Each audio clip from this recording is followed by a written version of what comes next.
যারা আছেন যদি সত্যি কোরআনের আইন দেশে চালু হয়ে যায় আপনাদেরকে দিয়ে এই দুর্নীতি দমন করানো হবে। খালি আইন থাকবে কোরআনে কিসের? এখন যেহেতু চলছে ডক্টর কামালের তৈরি করা সংবিধান, এটা দিয়ে যে কিছু হয় না এই 54 বছর আমরা প্রমাণ পেয়ে গেছি। এই সংবিধান মেনে বাংলাদেশে যা হচ্ছে এই 54 বছরে দেখেন, চোর জেলে যায়, ডাকাত হয়, ডাকাত জেলে যায়, খুনি হয়, গাঁজাখোরকে জেলে দেয় পুলিশে, ও ভেতরে যে গাঁজার গাছ লাগায়। আমি নিজে পেয়েছি, আমি যে জেলে ছিলাম 3টা বছর, আমার নিচতলায় একজন ছিল আসামি এই বয়সে, গাঁজাখোর। ও ভেতরে এই বোতলের মুখ কেটে মাটি দিয়ে ওর ভেতরে টব বানিয়ে গাঁজার গাছ লাগিয়েছে।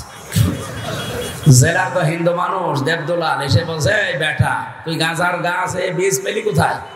বলছে, স্যার আমি ওই যে মামলার হাজিরা দিতে গিয়েছিলাম কোর্টে, আর আমারও তো অনেক বন্ধু বান্ধব আছে, তারা আসার সময় 1 পোটলা গাঁজা দিয়েছিল বীজ, ওইটা আমি এই মুখের ভেতরে রেখে দিয়েছিলাম, এরপরে আমার মেশিনে ধরতে পারে না, ওইটা নিয়ে এসে লাগিয়েছি আজ 2 মাস আগে। আপনি দেখেন গাঁজার গাছ কত বড় বড় হয়েছে। জেলাকে বলছে শয়তান, ধরে পুলিশ গাঁজা খাওয়ার কারণে ধরে জেলে দিল, আর তুই এর ভেতরে এসে গাঁজার গাছ লাগালি, তোরে তো এখন স্বর্গে দেওয়া লাগবে। বিসমিল্লাহির রহমানির রহিম।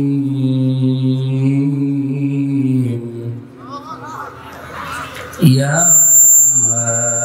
আইয়ুহাল্লাযীনা আমানু মান ইয়ারতাদ্দা মিনকুম আন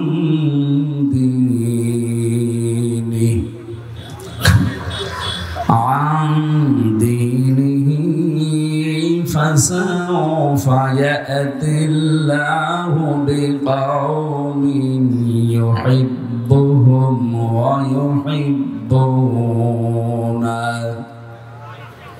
আযিল্লাতিন আলাল মুমিনিনা আ'ইজ্জাতিন আলাল কাফিরিন।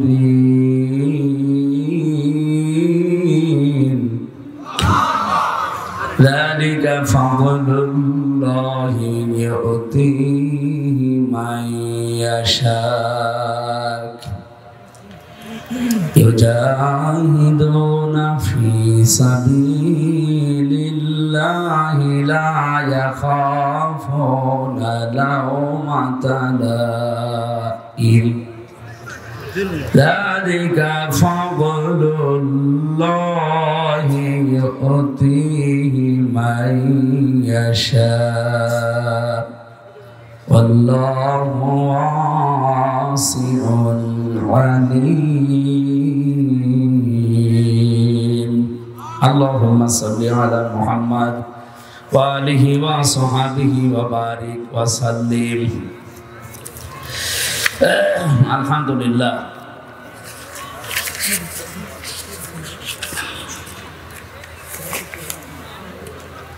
বাংলাদেশের ঐতিহ্যবাহী জেলা জয়পুরহাট সদর থানার অন্তর্গত তোলাট ও হাতিগাড়া ঈদগাহ ময়দানে ঐতিহাসিক তাফসীরুল কোরআন মাহফিলের স্বনামধন্য সভাপতি বিশিষ্ট আলেমে দ্বীন জনাব মাওলানা আব্দুল সালাম, হাজারো আলেমের উস্তাদ, সারা জীবন জ্ঞানের আলো ছড়িয়েছেন, হায়াতে তাজ্জেবা সিহাতে কুল্লিয়া কামনা করছে, আল্লাহ যেন দান করেন। সহ সভাপতি সোফার হাতিগাড়া দাখিল মাদ্রাসার মাওলানা হাবিবুর রহমান, আতালাল্লাহু উমরাহু ওয়া বারাকাল্লাহু ফি হায়াতি, বলেন আমিন। প্রধান অতিথি বাংলাদেশ জামাতে ইসলামী জয়পুরহাট জেলা শাখার শ্রদ্ধাভাজন জেলা আমির, বিশিষ্ট রাজনীতিবিদ, সমাজসেবক ডক্টর ফজলুর রহমান সাঈদ, আতালাল্লাহু উমরাহু ওয়া বারাকাল্লাহু ফি হায়াতি। এ মাহফিলের এতক্ষণ যিনি কথা বললেন চুয়াডাঙ্গা থেকে আগত মুফাসসিরে কোরআন মাওলানা আবু বকর সিদ্দিক, মাওলানা আনোয়ার হোসাইন, মাওলানা সানোয়ার হোসাইন সাইফি, বিশেষ অতিথিবৃন্দ, অনেকগুলো মানুষের নাম দিয়েছেন আপনারা, বিশেষ করে অ্যাডভোকেট মামুনুর রশিদ, সহকারী সেক্রেটারি বাংলা জামাত ইসলামী জয়পুরহাট জেলা শাখা, মাওলানা ইমরান হোসেন, জনাব মোহাম্মদ বেলাল মোল্লা, জনাব আরমান আলী, মাওলানা মুস্তাফিজুর রহমান, জনাব মাওলানা নোবাইনুর রহমান, জনাব সাইফুল ইসলাম আনোয়ার হোসেন সহ নাম না জানা অন্যান্য ওলামা ইকরাম এ মাহফিলে উপস্থিত হচ্ছেন। কিছুক্ষণের ভেতরে আপনাদের নওগাঁ জেলার সম্মানিত এসপি, এটা জয়পুরহাট জেলা, শ্রদ্ধাভাজন ব্যক্তিত্ব, কারণ একটা জেলা চালায় ডিসি আর এসপি, পুরা জেলাকে যিনি কন্ট্রোল করেন প্রশাসনিকভাবে, তিনাদের ভেতরে অন্যতম একজন জনাব আব্দুল ওয়াহাব, এসপি জয়পুরহাট জেলা। হায়াতে তাজ্জেবা সিহাতে কুল্লিয়া কামনা করছে, আল্লাহ যেন দান করেন, বলেন আমিন। মাহফিলে উপস্থিত হচ্ছেন আপনাদের এই সদর থানার সম্মানিত অফিসার ইনচার্জ জনাব নুরে আলম ওসি সাহেব। এলাকার কৃতি সন্তানের জন্য দোয়া করছি, যিনি এমবিবিএস ডাক্তার জনাব ডাক্তার ইশতিয়াক হোসাইন, মঞ্চে বসা ওলামা ইকরাম।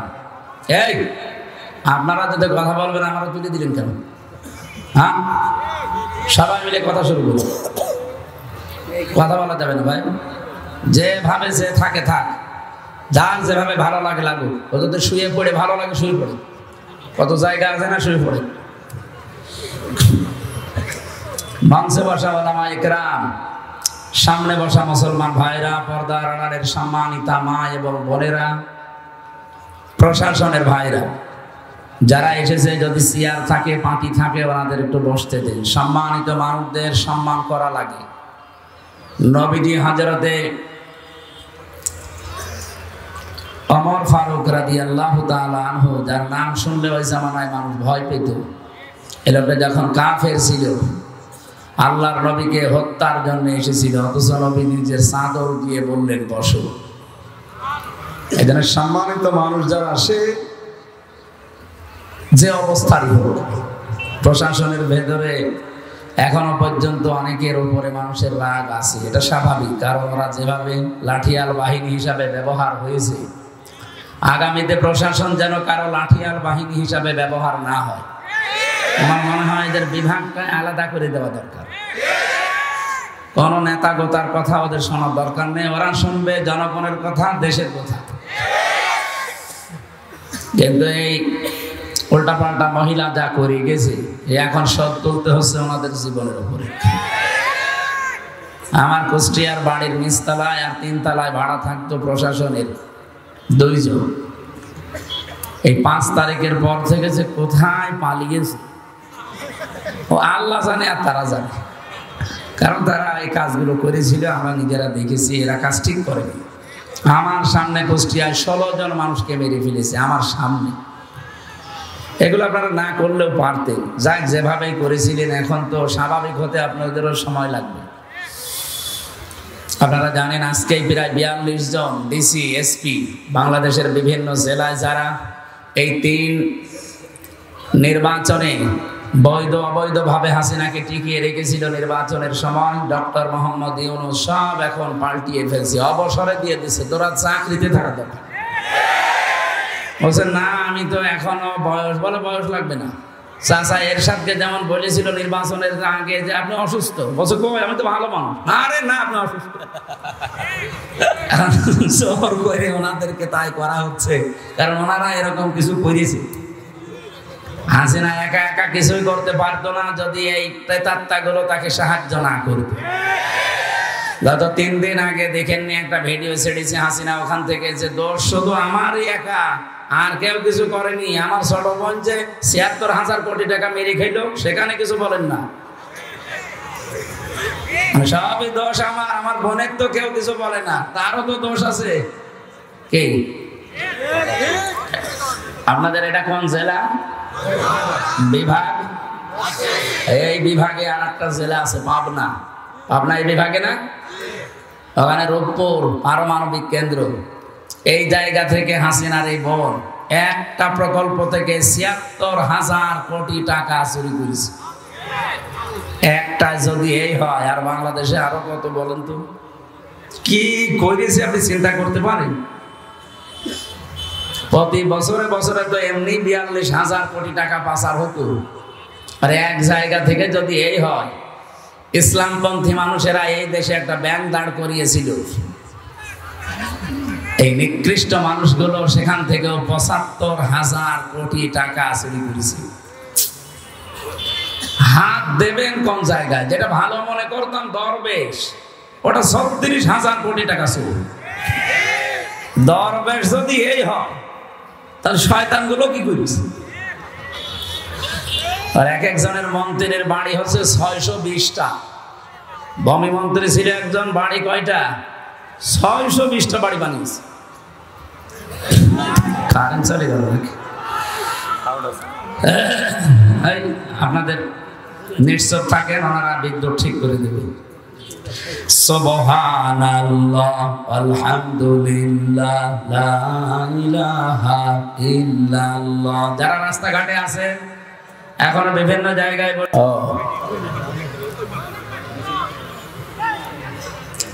সুতরাং ডাক্তার ফজলুর রহমান সাইদ সাহেব যেটা বলছিলেন যে কোরআনের আইন যদি এদেশে জারি হয়, প্রশাসনে এখনো পর্যন্ত অনেকে মনে করছে যে না জানি আবারও আমাদের অবসরে দিয়ে দেয় নাকি বাধ্যতামূলক। না, যারা আছেন যদি সত্যি কোরআনের আইন এদেশে চালু হয়ে যায়, আপনাদেরকে দিয়ে এই দুর্নীতি দমন করানো হবে। খালি আইন থাকবে কোরআনে, কিসের? এখন যেহেতু চলছে ডক্টর কামালের তৈরি করা সংবিধান, এটা দিয়ে যে কিছু হয় না, এই 54 বছর আমরা প্রমাণ পেয়ে গেছি। এই সংবিধান মেনে বাংলাদেশে যা হচ্ছে এই 54 বছরে দেখেন, চোর জেলে যায়, ডাকাত হয়, ডাকাত জেলে যায়, খুনি হয়, গাঁজাখোরকে জেলে দেয় পুলিশে, ও ভেতরে যে গাঁজার গাছ লাগায়। আমি নিজে পেয়েছি, আমি যে জেলে ছিলাম 3টা বছর, আমার নিজ তলায় একজন ছিল আসামি, এই বয়সে গাঁজাখোর, ও ভেতরে এই বোতলের মুখ কেটে মাটি দিয়ে ওর ভেতরে টব বানিয়ে গাঁজার গাছ লাগিয়েছে। জেলার তো হিন্দু মানুষ, দেবদুলাল এসে বলছে, এই বেটা তুই গাঁজার গাছ বীজ পেলি কোথায়?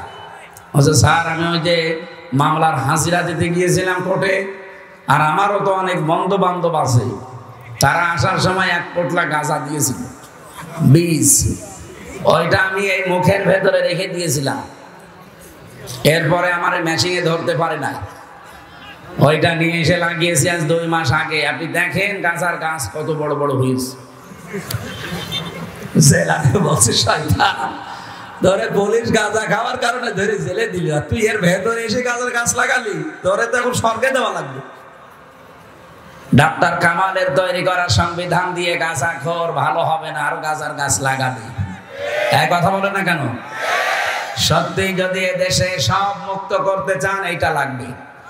এখানে আল্লাহ 73টা ধারা দিয়েছেন সূরা ফুরকানের ভেতরে। যদি এই ধারাগুলো বাংলাদেশের সংবিধানে সংযোজন করা হয়, 17 বার, কি বারবার ঝামেলা হলে তো সমস্যা, 17 বার এই বাংলাদেশের সংবিধান কাটা ছেঁড়া হয়েছে, পরিবর্ধন হয়েছে শান্তি পাওয়ার জন্য। পেয়েছি আমরা? বলেন বলেন। এমনকি এখনো এই 3 দিন যা চলছে আপনি দেখতে পাচ্ছেন কি অবস্থা। ভালো মানুষ পিটিয়ে জবাই করছে, এরপরে জিনিসপত্র যা আছে নিয়ে নিচ্ছে। মানুষের বিবেক আজ কোথায় গিয়ে দাঁড়িয়েছে। গত পরশুদিন একটা ঘটনা দেখলাম, এই যে ঢাকা থেকে ভাঙ্গা পর্যন্ত যে হাইওয়ে, এখানে একটা বাস উল্টিয়ে যাবার পর একটা লোক তার পা কেটে পড়ে গেছে, হাত কেটে পড়ে গেছে, মানে এমন জায়গায় লেগেছে ধাক্কা, ওর হাত আর পা দুইটাই কেটে পড়ে গেছে। অনেকগুলো মানুষ মারাও গেছে। যারা সাহায্য করার জন্য ডাক দিচ্ছে, কিছু মানুষ এগিয়ে গেছে, যাবার পরে ওর যেহেতু হাত নেই পা নেই, আর ও তো চিৎকার করছে, রক্ত ফিনকি দিয়ে বের হচ্ছে। ওই লোকটা যে পকেট থেকে মোবাইলটা নিয়েছে, পকেটে টাকা ছিল কিছু, ওই টাকাগুলো নিয়েছে। ও মনে করছিল যে আমারে মনে হয় ও লোকটা সাহায্য করবে, বাসের নিচ থেকে টেনে বের করবে, অথচ আমার এই মোবাইল আর টাকা নিয়ে চলে গেল। আপনি বলেন তো মানবতা কোথায় গিয়ে দাঁড়িয়েছে? আর আমার মনে হয় এই এই ফেব্রুয়ারি মাসের 5 তারিখের পরে সাবেক অবৈধ মেয়র এই জাহাঙ্গীর আলম গাজীপুরে এই শয়তানটাই ঘোষণা দিয়েছে যে আমাদেরকে দিনের বেলা আপনারা চলতে দেন না, রাতেও আপনাদের ঘুমাতে দেব না। এরপর থেকে দেশটা অস্থিতিশীল তৈরি হয়ে গেছে। এরকম যারা আছে, অপারেশন ডেভিল হান্ট চলছে। কি করছেন কি আপনারা? যেখানে থাক পৃথিবীর ওখান থেকে ওরা কবর দেওয়া লাগবে, তাছাড়া এ দেশ শান্ত হবে না। যদিও আজকে থেকে যৌথ বাহিনী আবার চলছে, আরো কড়া হওয়া দরকার আপনাদের। জিহাদ আমরা মনে করে শুধু বোমা মারা না, অন্যায় যেখানে প্রতিবাদ সেখানে, এর নামই জিহাদ। এজন্য প্রশাসনের ভাইরা যারা এসেছেন, আপনাদের অনেকের মন খারাপ থাকে এখনো, যে না এত কিছু করি। হ্যাঁ, ওদের কষ্ট আছে ভাই, 24 ঘন্টা ওদের ডিউটি পালন করা লাগে। কারণ আমার নিজের দোলা ভাই, আমার বাবাও তো ছিল, উনি আর চাকরি করে নাই, তো দোলা ভাইটা এখনো আছে। ওদের যে কাজ আমি দেখি, ওদের 7 ঘন্টা 8 ঘন্টা ডিউটি বলে কিছু নেই, ওদের 24 ঘন্টায় ডিউটি। প্রশাসনে যারা আছে এদের যে ডিউটি কয় ঘন্টা? 24 ঘন্টায়। টয়লেটে বসে আছে, যদি বাঁশিতে পড়ে ও অর্ধেক করে দৌড় দেওয়া হবে, এমন একটা দায়িত্ব।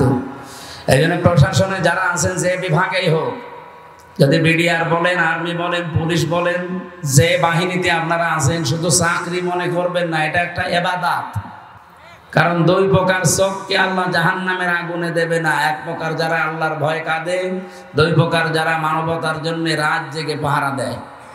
আজকে ওরা থানায় বসে থাকলে এতগুলো মানুষ আপনারা এক জায়গায়, যদি একটা অঘটন ঘটে যায়, কন্ট্রোল করার জন্য এই প্রশাসন এসেছে। ধন্যবাদ জানাচ্ছি তাদেরকে। দল মত নির্বিশেষে, বিশেষ করে আয়োজনে যারা সম্পৃক্ত, এলাকার মানুষকে নিয়ে বিশাল কোরআনের অনুষ্ঠানে যারা আঞ্জাম দিবে, সবাই আল্লাহর দরবারে শুকরিয়া আদায় করেন, নাকি ভগবানের কাছে? হ্যাঁ, আল্লাহর দরবারে বলেন আলহামদুলিল্লাহ। খলাকাল ইনসান আল্লামাহুল বায়ান। আল্লাহ বলেন আমি মানুষ বানিয়েছি আর মানুষের কথা বলা আমি শিখিয়েছি। যদিও আমাদের কথা এই 15.5 বছরে অদৃশ্যভাবে প্রায় বন্ধই করে রেখেছিল। বাক শক্তি দিয়েছেন কে? অথচ আল্লাহর এই বান্দাদের কণ্ঠনালী চেপে ধরেছিল 1 প্রকার শক্তি। সেই শক্তিকে আল্লাহ সমূলে ধ্বংস করে দিয়েছে। জালেমদের শিকড় কাটা হয়ে গেছে। কেটেছে কে? না না, আপনি আলেম। এখানে যারা আলেম আছে জিজ্ঞাসা করেন কতিয়া, এটা মসুর, এর ফাইল বা কর্তা জানা নেই। জালেমদের এই বাড়ি ঘর ভাঙলো কে, ওদের ক্ষমতা থেকে নামাইলো কে, কেউ জানে না। ছাত্র জনতা একটা উসিলা, কে করেছে কেউ জানে না। এই জন্য সারা দেশের দিকে তাকান, জালেমদের বাড়ি ঘর। আবার এই ফেব্রুয়ারির 5 তারিখে নতুন করে আরেকটা আযাবুল বুলডোজার গেল। কোন আযাব? আযাবুল বুলডোজার। খালি উস্কানি দেবে, এরকম একটা করে আযাব নাজিল হবে। এইখানে যারা আছেন পালিয়ে অন্তত আর উস্কানি দিয়েন না, যেটুকু আছে এটুকু আবার হারিয়ে যাবে। এক উস্কানিতে 32-33 হয়ে গেছে। এক কথা বলেন না কেন? আবার দেবেন 34 হয়ে যাবে। এই জন্য আশা করছি ওনারা যেন উস্কানি আর না দেয়, আর আমরাও পাগলের মতো উস্কানিতে যেন পা না দেয়। প্রশাসন কিন্তু এখন আর আগস্টের 5 তারিখের আগে নেই, এখন ফেব্রুয়ারির 24 তারিখ চলছে। কে কথা বলে না কেন? উস্কানিতে পা দিয়ে যদি ওদের গোয়েন্দা নজরে ধরা পড়ে, এমন পিটানো পিটাবে না, পেছনে একেবারে গোপালগঞ্জের মতো লাল হয়ে যাবে। পিটিয়েছিল কিছুদিন আগে, দেখেননি? ওই সময় সন্তান গোপালগঞ্জ থেকে ঢাকায় আসবে, বসে আসলে 300 টাকা, দাঁড়িয়ে আসলে 1000 টাকা। কিভাবে বসবে কায়দা নেই। এজন্য আমরা সতর্ক করছি, আগামীতে কারো ফাঁদে যেন কেউ পা না দেয়। 27টা ষড়যন্ত্র অলরেডি এই আগস্টের 5 তারিখের পরে 6.5 মাসে হয়ে গেছে। 27টা চিন্তা করেছিল ওরা। কোন সময় আনসার লিগ দিয়ে, কোন সময় হেলমেট লিগ দিয়ে, কোন সময় রিকশা লিগ দিয়ে, বিভিন্ন কায়দা করতে করতে এই যে এখন এই 2-3 দিন চলছে আরেকটা। রাখাল রাহানা কি নাম যেন শয়তানের, আমাদের নবীজিকে গালি দিয়েছে। কি কথা বলো না কেন? এই লোকটার সাহস হয়তো না, ওকে কেউ দিয়ে করাচ্ছে, আর ওকে কে করাচ্ছে আমরা কিন্তু জানি। এই উগ্রপন্থী কিছু দাদা আছে, তারা এখনো পর্যন্ত বিভিন্ন ছদ্মবেশ নিয়ে দেশে আছেন, আমরা তাও জানি। তাদের ফাঁদে পা দিয়ে দেশটাকে আবার অশান্ত করার চেষ্টায় আছে। বিশ্বের মোড়লদের কাছে দেখাবেন যে বাংলাদেশে দেখেন এই যে জঙ্গি আবার মাথা ছাড়া দিচ্ছে, অথচ এই দেশে যে জঙ্গি নেই তার প্রমাণ আর 7 মাস। এই 7 মাসে একটা জঙ্গি ধরা পড়েছে? কোন জঙ্গি নাটক হয়েছে? হবে কি করে? কারণ জঙ্গির নাটক যে লিখবে সেই তো পালিয়েছে, আর যাদের দিয়ে করাবে তারাও পালিয়েছে। এই জন্য এই দেশে জঙ্গি বলে কিছু নেই। 2-1জন একটু গুরু আছে, তারা এই দেশে এখন বাইরে নেই। আমি ভেতরে যে একজনকে পেয়েছিলাম, ও আছে আল্লাহর দলের সভাপতি আব্দুল মতিন। বললাম, ভাই আপনি সারা দেশের আল্লাহর দলের সভাপতি, সেক্রেটারি কে? বলছে আমার ছেলে। আমি আমার সভাপতি, ছেলে আমার সেক্রেটারি, সারা দেশে আমার আর কেউ নেই, আমরা বাপ বেটা 2জন। এই হচ্ছে জঙ্গি। পোড়াটা মিথ্যা বানোয়াট ভাবে তৈরি করে নিজেরাই নিজেদেরকে, মানুষদেরকে ধরে নিয়ে 2 মাস 5 মাস 1 বছর ওই মাটির নিচে আয়না ঘরে রেখে দিত, হঠাৎ করে তুলে বলতে যে বিশাল জঙ্গি ধরা পড়িস। আল্লাহ আমাদেরকে হাতে ধরে বাঁচিয়েছে। জালেমদের শিকড় যেহেতু আল্লাহ কেটে দিয়েছে, এমনকি জালেমদের বাড়ি ঘর পর্যন্ত আপনি তাকিয়ে দেখেন নিশ্চিহ্ন হয়ে গেছে জালেমদের সবগুলো। আমার কুষ্টিয়ার হানিফের বাড়ি মাটির সাথে মিশিয়ে দিয়েছে কে? কেউ জানে না। আর এখন মামলা দেবেন কারো নামে, খুঁজেও পাবেন না, কারণ ফাইল কর্তা জানা নেই। যে যেভাবে পারে, আমার মনে হয় ফেরেশতারা ভেঙেছে। কোরআনে কারিমে রব্বুল আলামিন জানিয়েছেন, ফাতিলকা বুয়ুতুহুম খাওফিয়াতাম বিমা যালামু ইন্না ফি যালিকা লাআয়াতান লিকাওমিন ইয়ালামুন। সূরা নামলের 52 নম্বর আয়াতে আছে, আল্লাহ বলেন এই সেই ঘরগুলো, ফাতিলকা বুয়ুতুহুম, বাইতুন দেননি, বুয়ুত বহু বচন, আবার জমির দিয়েছেন হিম। আল্লাহ বলেন এই সেই ঘরগুলো পড়ে আছে কেন জানেন? খাওফিয়াতান, আজকে জনশূন্য, ওজার গৃহ হয়ে গেছে, পরিত্যক্ত হয়ে পড়ে আছে, বিমা যালামু, এদের জুলুমের কারণে। কি বুঝলেন এই আয়াত থেকে? জালেমদের এত বড় শিকড় আপনি চিন্তাও আনতে পারবেন না। আমি রিমান্ডে টের পেয়েছিলাম যে ওদের শিকড় কত নিচে। এই দেশে ইউনিয়নের দারোয়ান থেকে শুরু করে একেবারে সংসদ পর্যন্ত থরে থরে সব সাজানো ছিল। এখনো আছে জালেমদের ওই দোষরগুলো, এখনো আছে। এই জন্যই তো ইউনূস পাল্টাচ্ছে, বাধ্যতামূলক বলছে তো অসুস্থ চলে যা। আসলে এগুলো অসুস্থ মানসিক ভাবে।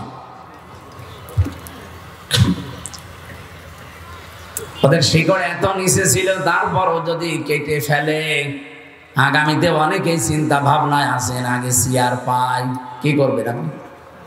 সিয়ার পেয়ে যদি সত্যি ওদের মতো আচরণ করেন, জাহান্নামা লিল কাফিরিনা হাসীরা। সূরা বানী ইসরাঈল 8 নম্বর আয়াতের শেষের দিকে আল্লাহ জানিয়েছেন, তোরা যদি ওইরকম করিস, ওদের সাথে যা করেছি তোদের সাথে ওইটা করব। ইন্না ফি যালিকা লাআয়াতান লিকাওমিন ইয়ালামুন, লামে তাকিদ। আল্লাহ বলেন অবশ্যই এর ভেতরে শিক্ষা আছে ওই মানুষগুলোর জন্য যারা জ্ঞানী। এজন্য আগামীতে যারা আসবেন, কারা আসবেন আমি জানি না, যারা আসবেন তারা যদি এই জালেমদের মতো আচরণ আরম্ভ করেন, আল্লাহর কসম আপনাদেরকেও বাড়িঘর 5 বছর পরে ওজার গৃহ হয়ে যাবে। বলেন বলেন, শ্মশান বানিয়ে দেবে কে? না, আপনাদের তো বোঝাতে বললাম, কতিয়া বললাম, ফাইল কর্তা জানা নেই, দেবে কে? কেউ জানে না। দেবে কে? এই জন্য আচরণ ঠিক করে। অনেক মানুষ দেখতে পাচ্ছে আগস্টের 5 তারিখের পর থেকে যা আরম্ভ করেছেন, জনগণ কিন্তু এখন খুব সচেতন। এরা কিন্তু অলরেডি বুঝে ফেলেছে। এক কথা বলেন না কেন? বদরউদ্দিন ওমর নাম শুনেছেন এই লোকটা? আজকে একটা সাক্ষাৎকার দিয়েছে। উনি জানাচ্ছে বাংলাদেশ জামাত ইসলামীকে যে দোষ দেওয়া হয়, উনি একজন মুক্তিযোদ্ধা, উনি বলছে যে দোষ দেওয়া হয় এটা পুরা হিংসা করে আর মিথ্যার উপরে ভিত্তি করে। এই জন্য আমার বানানো কথা না, আপনি ওনার কাছে জিজ্ঞাসা করেন কেন এই কথা বললো। একটা মানুষের হিংসার বশবর্তী হওয়ার কারণে এই দেশে 18 কোটি মানুষ আমরা জিম্মি ছিলাম, বিচার ব্যবস্থা পর্যন্ত। আমি নিজে তো ভিকটিম, নিজে টের পেয়েছি। 3টা বছরে মামলা আমার 30 বারের উপরে উঠেছিল, সিএমএম কোর্ট, জজ কোর্ট, হাইকোর্ট মিলে, কিন্তু না হয়নি। অথচ ওরা সারা দেশে কি বলতো যে বিচার ব্যবস্থা স্বাধীন, এই স্বাধীন। ঠনকো একটা মামলা দিয়েছিল আমার মনে হয় 3 দিন পরে আমার বের হওয়ার কথা, অথচ 3 বছরে আমার বের হতে দিলেন না। আমার বিচার ব্যবস্থা স্বাধীন। ওই মামলায় আগস্টের 5 তারিখের পরে তুলেছিলাম, শুধু জামিন না, একেবারে মামলা ঢিসমিস করে দিয়েছে আদালত। জিজ্ঞাসা করতে গেলাম একবার যে মাননীয় আদালত, এইটা তো আপনার কাছেই ছিল এতদিন, তখন তো কিছু করলেন না, আর এখন একেবারে মামলা জামিন না খারিজ করে দিলেন সব। এইটাই বলতো যে হুজুর আমার কিছু করার ছিল না, আমার হাত বাঁধা ছিল। কি ছিল? এটাতে হাত বাঁধা ছিল। আমি জেলে যাওয়ার 11-12 দিনের মাথায় বুঝতে পেরেছিলাম। আমার এসে 164 নিয়েছিল ম্যাজিস্ট্রেট, উনি পুরাটা মিথ্যা কথা লিখে আমারে বলছে আপনি সই করেন, আপনি 3-4 দিন পরে বের হয়ে চলে যাবেন। আমি আর 164 এর সময় বসতাম না। পরে দেখি সব রাষ্ট্রের বিরুদ্ধে, আকিজ গ্রুপের বিরুদ্ধে, জামাত ইসলামের বিরুদ্ধে লিখেছে, লিখে সই করে নিয়ে ওটা নাকি 164 আমার নিজের জবানবন্দি ওইটা, অথচ একটা কথা আমার না। পরবর্তীতে আমি ডিনাই পিটিশন দিয়েছিলাম, কিন্তু কিছুই হয়নি। কারণ ওই যে বিচার সব ওদের হাতে। যেহেতু 5 তারিখের পরে ওই জজ সে নিজেই বলছে যে এখন আমার হাত খোলা আছে, আমি এখন অন্তত ন্যায় বিচার করতে পারি। আমিও আপনার মতো জিম্মি ছিলাম। যে ম্যাজিস্ট্রেট আমার এই মিথ্যা কথাগুলো লিখে সই করে নিয়েছিল, আমি জেলে যাওয়ার পরে দেখি ও ভেতরে ঘুরছে। কি গো এখানে? বলছে হুজুর আমার বউ যৌতুক মামলা দিয়েছে, ঠিক করেছে। শয়তান। বলছে হুজুর আমারে গালি দিয়েন না, বদদোয়া দিয়েন না, দোষ আমার না, আমার হাত বাঁধা ছিল, আমারে যা বলেছে আমি তাই করেছি। এরকম মানুষ দেশে ছিল না? ছিল না? সব জায়গায় এগুলো ছিল, খালি একজনের হাত খোলা ছিল। কার? বলছে আল্লাহ। আল্লাহ তো হাত খোলাই আছে, একজনের হাত খোলা ছিল। কার? হাসিনা। আর বাকি যত হাত এই দেশে সব ডাইরেক্ট ইনডাইরেক্ট বাঁধা ছিল, এমনকি কাওয়া কাকুরও হাত বাঁধা। আপনি কি মনে করতেন কাওয়া যা বলে নিজের কথা বলে? না, ওর পেছনে কাওয়াকে যা বলতে বলে কাওয়া তাই বলে। ওই যে হাসান মাহমুদ, যেটা ও যে যা বলতো নিজের কথা না, ওরা যা বলতে বলতো ইন্ডিয়া তাই বলতো। কে কথা বলছেন? তথ্য মন্ত্রণালয়ের দায়িত্ব দিয়েছিল ওরে। আপনি চিন্তা করতে পারেন, এই যে মাইক্রোসফট রিপোর্ট দিয়েছে কিছুদিন আগে, সারা বিশ্বের 257টা রাষ্ট্র সবচাইতে বেশি মিথ্যা তথ্য প্রচার করে ইন্ডিয়া। তাম দুনিয়ায় 257 রাষ্ট্রের 1 নম্বরে এরা। আর তাদের প্রেসক্রিপশন নিয়ে চলতো এই হাসান মাহমুদ। এই জন্য ওর কথা 100টা মিথ্যা। মানুষের তো 100টার 98টা মিথ্যা হয়, ওর 100টার 100টাই মিথ্যা। আজকে যে কোন গর্তে লুকিয়ে আছে জানি না, ভিডিও ছেড়েছে আজকে, দেখেছেন না? কোন জায়গায় আছে আমি জানি না, ওখান থেকে বলছে 21-এর চেতনা আমরা চাই, জয় বাংলা। আরে সামনে এসে বল, অপারেশন ডেভিল হান্ট চলছে শয়তানের খোঁজে, তোর মতো শয়তান খুঁজতেছি। কথা বল না কেন? এখানে আমরা চাচ্ছি কারো জবান যেন আর বন্ধ না থাকে, কারণ জবান হাসিনার দেওয়া না, জবান কার দেওয়া? আল্লাহর দেওয়া জবান। আর কেউ যেন সামনে এভাবে চেপে ধরতে না পারে। ওয়ালাকাদ কাররামনা বানি আদম, বনি আদমকে আমি সম্মান দিয়েছি। এদিকে তাকান, আল্লাহ কি বলেছে আমি মুসলমানকে সম্মান দিয়েছি? না, মানুষ যারা তারাই, হিন্দু মানুষ না, বলেন না কেন? এই জন্য হিন্দু ভাইরা এলাকায় যদি থাকেন আশপাশে, আপনারা নিজেদেরকে ছোট মনে করবেন না। আমিরে জামাত ডক্টর শফিকুর রহমান হাফিজাহুল্লাহ, উনি অলরেডি আগস্টের 5 তারিখে কিন্তু ওপেন ঘোষণা দিয়েছেন এদেশে সংখ্যালঘু সংখ্যা গরু বলে কিচ্ছু নেই, যা আছি আমরা সব সমান। হ্যাঁ, আমরা ৯৬ ভাগ মুসলমান, এটা ঠিক আছে। আপনারা ৪ ভাগ, তাতে কি? আমার যা অধিকার এই দেশে জন্ম নিয়ে, আপনারও তাই অধিকার। কিন্তু যারা উগ্র, যারা সন্ত্রাসী, যারা নিষিদ্ধ, তাদের অধিকার নেই, কারণ তাদের তো নিষিদ্ধ করেই দিয়েছে রাষ্ট্র। আপনারা নিষিদ্ধ করেছিলেন একটা মাসলুম সংগঠনকে, আল্লাহ নিজে অ্যাকশন নিয়ে 5 দিনের মাথায় আপনাদেরকে নিষিদ্ধ করে দিয়েছে। কথা বলে না কেন? এখানে এটা রেকর্ড হচ্ছে তো, সারা দুনিয়া এখন চলছে। সবাইকে উদ্দেশ্য করে বলছি, আল্লাহ মানুষকে সম্মান দিয়েছেন। নবীজি মসজিদে নববীতে বসে আছেন, একটা লাশ যাচ্ছিল, বিশ্বনবী দাঁড়িয়ে গেলেন। সাহাবীরা বলে, হুজুর দাঁড়াবেন না, ওটা ইহুদির লাশ। বিশ্বনবী বলে, ইহুদির লাশ, তাতে কি হয়েছে, ও তো আল্লাহর বান্দা। এই জন্য অন্য ধর্মের ভাইরা, আপনারা ইসলামকে কি মনে করেন আমি জানি না, আপনি একটু ইসলামের কাছে আসেন, দেখেন এর সৌন্দর্য কত উন্নত।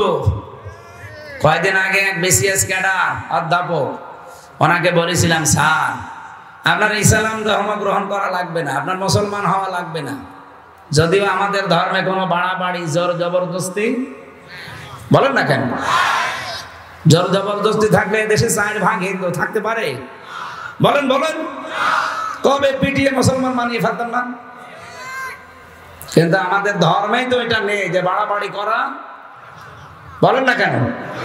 জোর জবরদস্তি কারো উপরে করা, লা ইকরাহা ফিদ্দীন, লাকুম দীনুকুম ওয়ালিয়া দীন, যার যার ধর্ম শেষে পালন করবে, কোনো অসুবিধা নেই। ইসলাম যদি সত্যি দেশে আসে, অন্য ধর্মে যারা আছেন তাদেরকে আমরা গ্যারান্টি দিতে পারি। আমির জামাত ডাক্তার শফিকুর রহমানের এই কথার সূত্র ধরে, যে এই দেশে সবচাইতে বেশি নিরাপদে থাকবে এই সংখ্যালঘু যারা, তারা। যদিও আমরা সংখ্যালঘু তাদেরকে বলি না, সবাই আমরা সমান। এই জন্য আপনাদেরকে জুজুর ভয় দেখাচ্ছে, বিশেষ করে মেয়েদেরকে। মা বোন যারা এসেছেন, যারা আপনাদের বলে যে ইসলাম আসলে ঘরবন্দি হয়ে যাবেন, 4 দেওয়ালের মাঝে তালাবদ্ধ হবেন না, মিথ্যা কথা।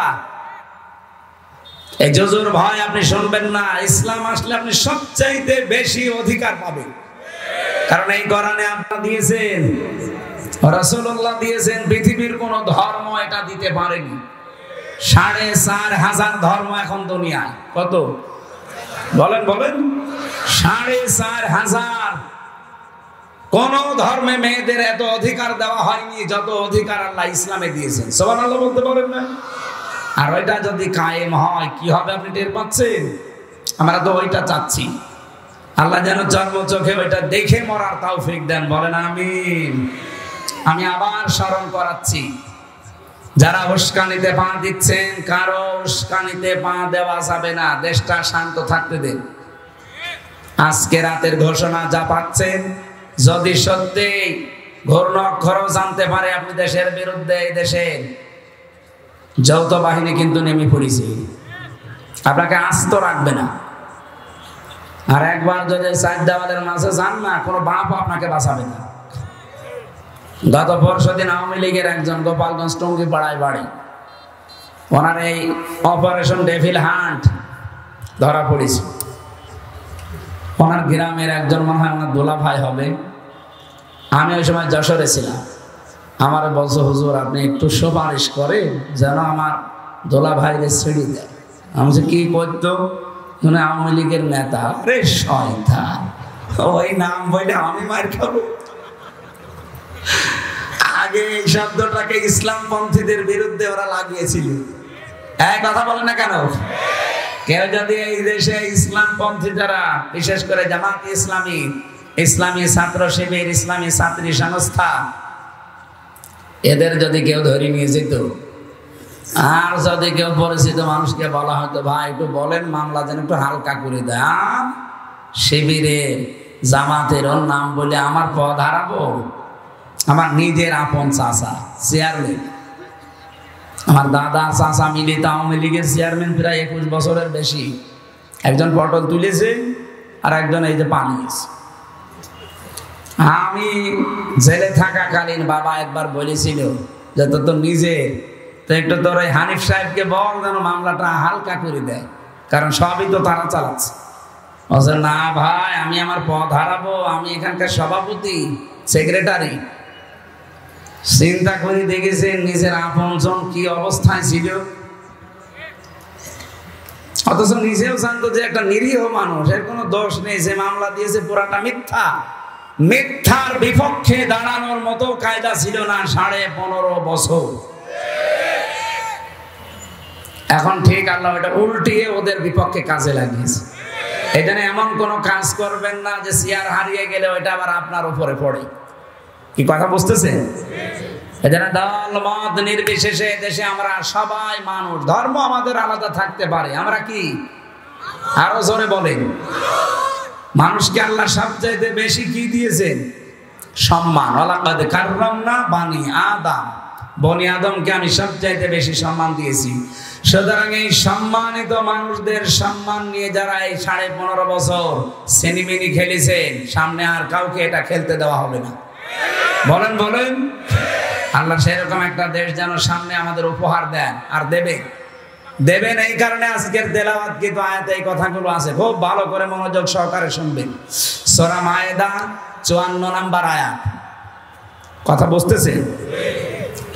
আল্লাহ রাব্বুল আলামিন বলেন, ইয়া আইয়ুহাল্লাযীনা আমানু, ওহে যারা ঈমানের দাবি করো, মাই ইয়ারতাদ্দা মিনকুম আন দীনিহি, তোমাদের ভেতরে কোন ব্যক্তি, কোন দল, কোন গোষ্ঠী কেউ যদি আল্লাহর দিন থেকে মুখ ফিরিয়ে নেয়, এখানে ইরতিদাদ শব্দের বাংলা অর্থ ফিরে যাওয়া। ইরতিদাদ শব্দের বাংলা অর্থ হচ্ছে ফিরে যাওয়া, হক থেকে বাতিলের দিকে। যারা আল্লাহর দিন থেকে ফিরে বদ্দিনের দিকে ফিরে যায়, ফাসাউফা ইয়াতিল্লাহ, আল্লাহ বলেন আমি নিজে অতি শীঘ্রই বিকওমিন, এমন একটা জাতি, এমন একটা দল তাদের উপরে আনয়ন করব, ইউহিব্বুহুম, আমি নিজে তাদেরকে ভালোবাসবো, ওয়া ইউহিব্বুনাহু, এবং তারাও আমাকে ভালোবাসবে। আমি বাংলাদেশের সাথে মিলিয়ে অনেক মিল পেয়েছি। আপনি দেখেন তো আয়াতের পরবর্তীতে 3টা গুণ দেওয়া আছে। যদি দেখেন এই বাংলাদেশে যত দল এখন প্রায় 72টা, কারো সাথে কোরআনে বর্ণিত এই 3টা গুণ মিলে যায়, আপনি বুঝবেন আল্লাহ তাদেরকে নির্বাচিত করেছেন সামনে অনুমাক্কিনা লাহুম ফিল আরদ, জমিনের শাসন ক্ষমতা দেওয়ার জন্য। নাকি আমি এগুলো সব বানাচ্ছি? বলেন। যতগুলো তাফসীর আমি আয়াতের সাথে মিলিয়ে পড়েছি, বাংলাদেশের সাথে মিলালাম এই কারণে আমি দেখতে পাচ্ছি যে এ মিলে যাচ্ছে এই 72টা দলের ভেতরে একটা দলের সাথে। আল্লাহ কি বলেছিলেন?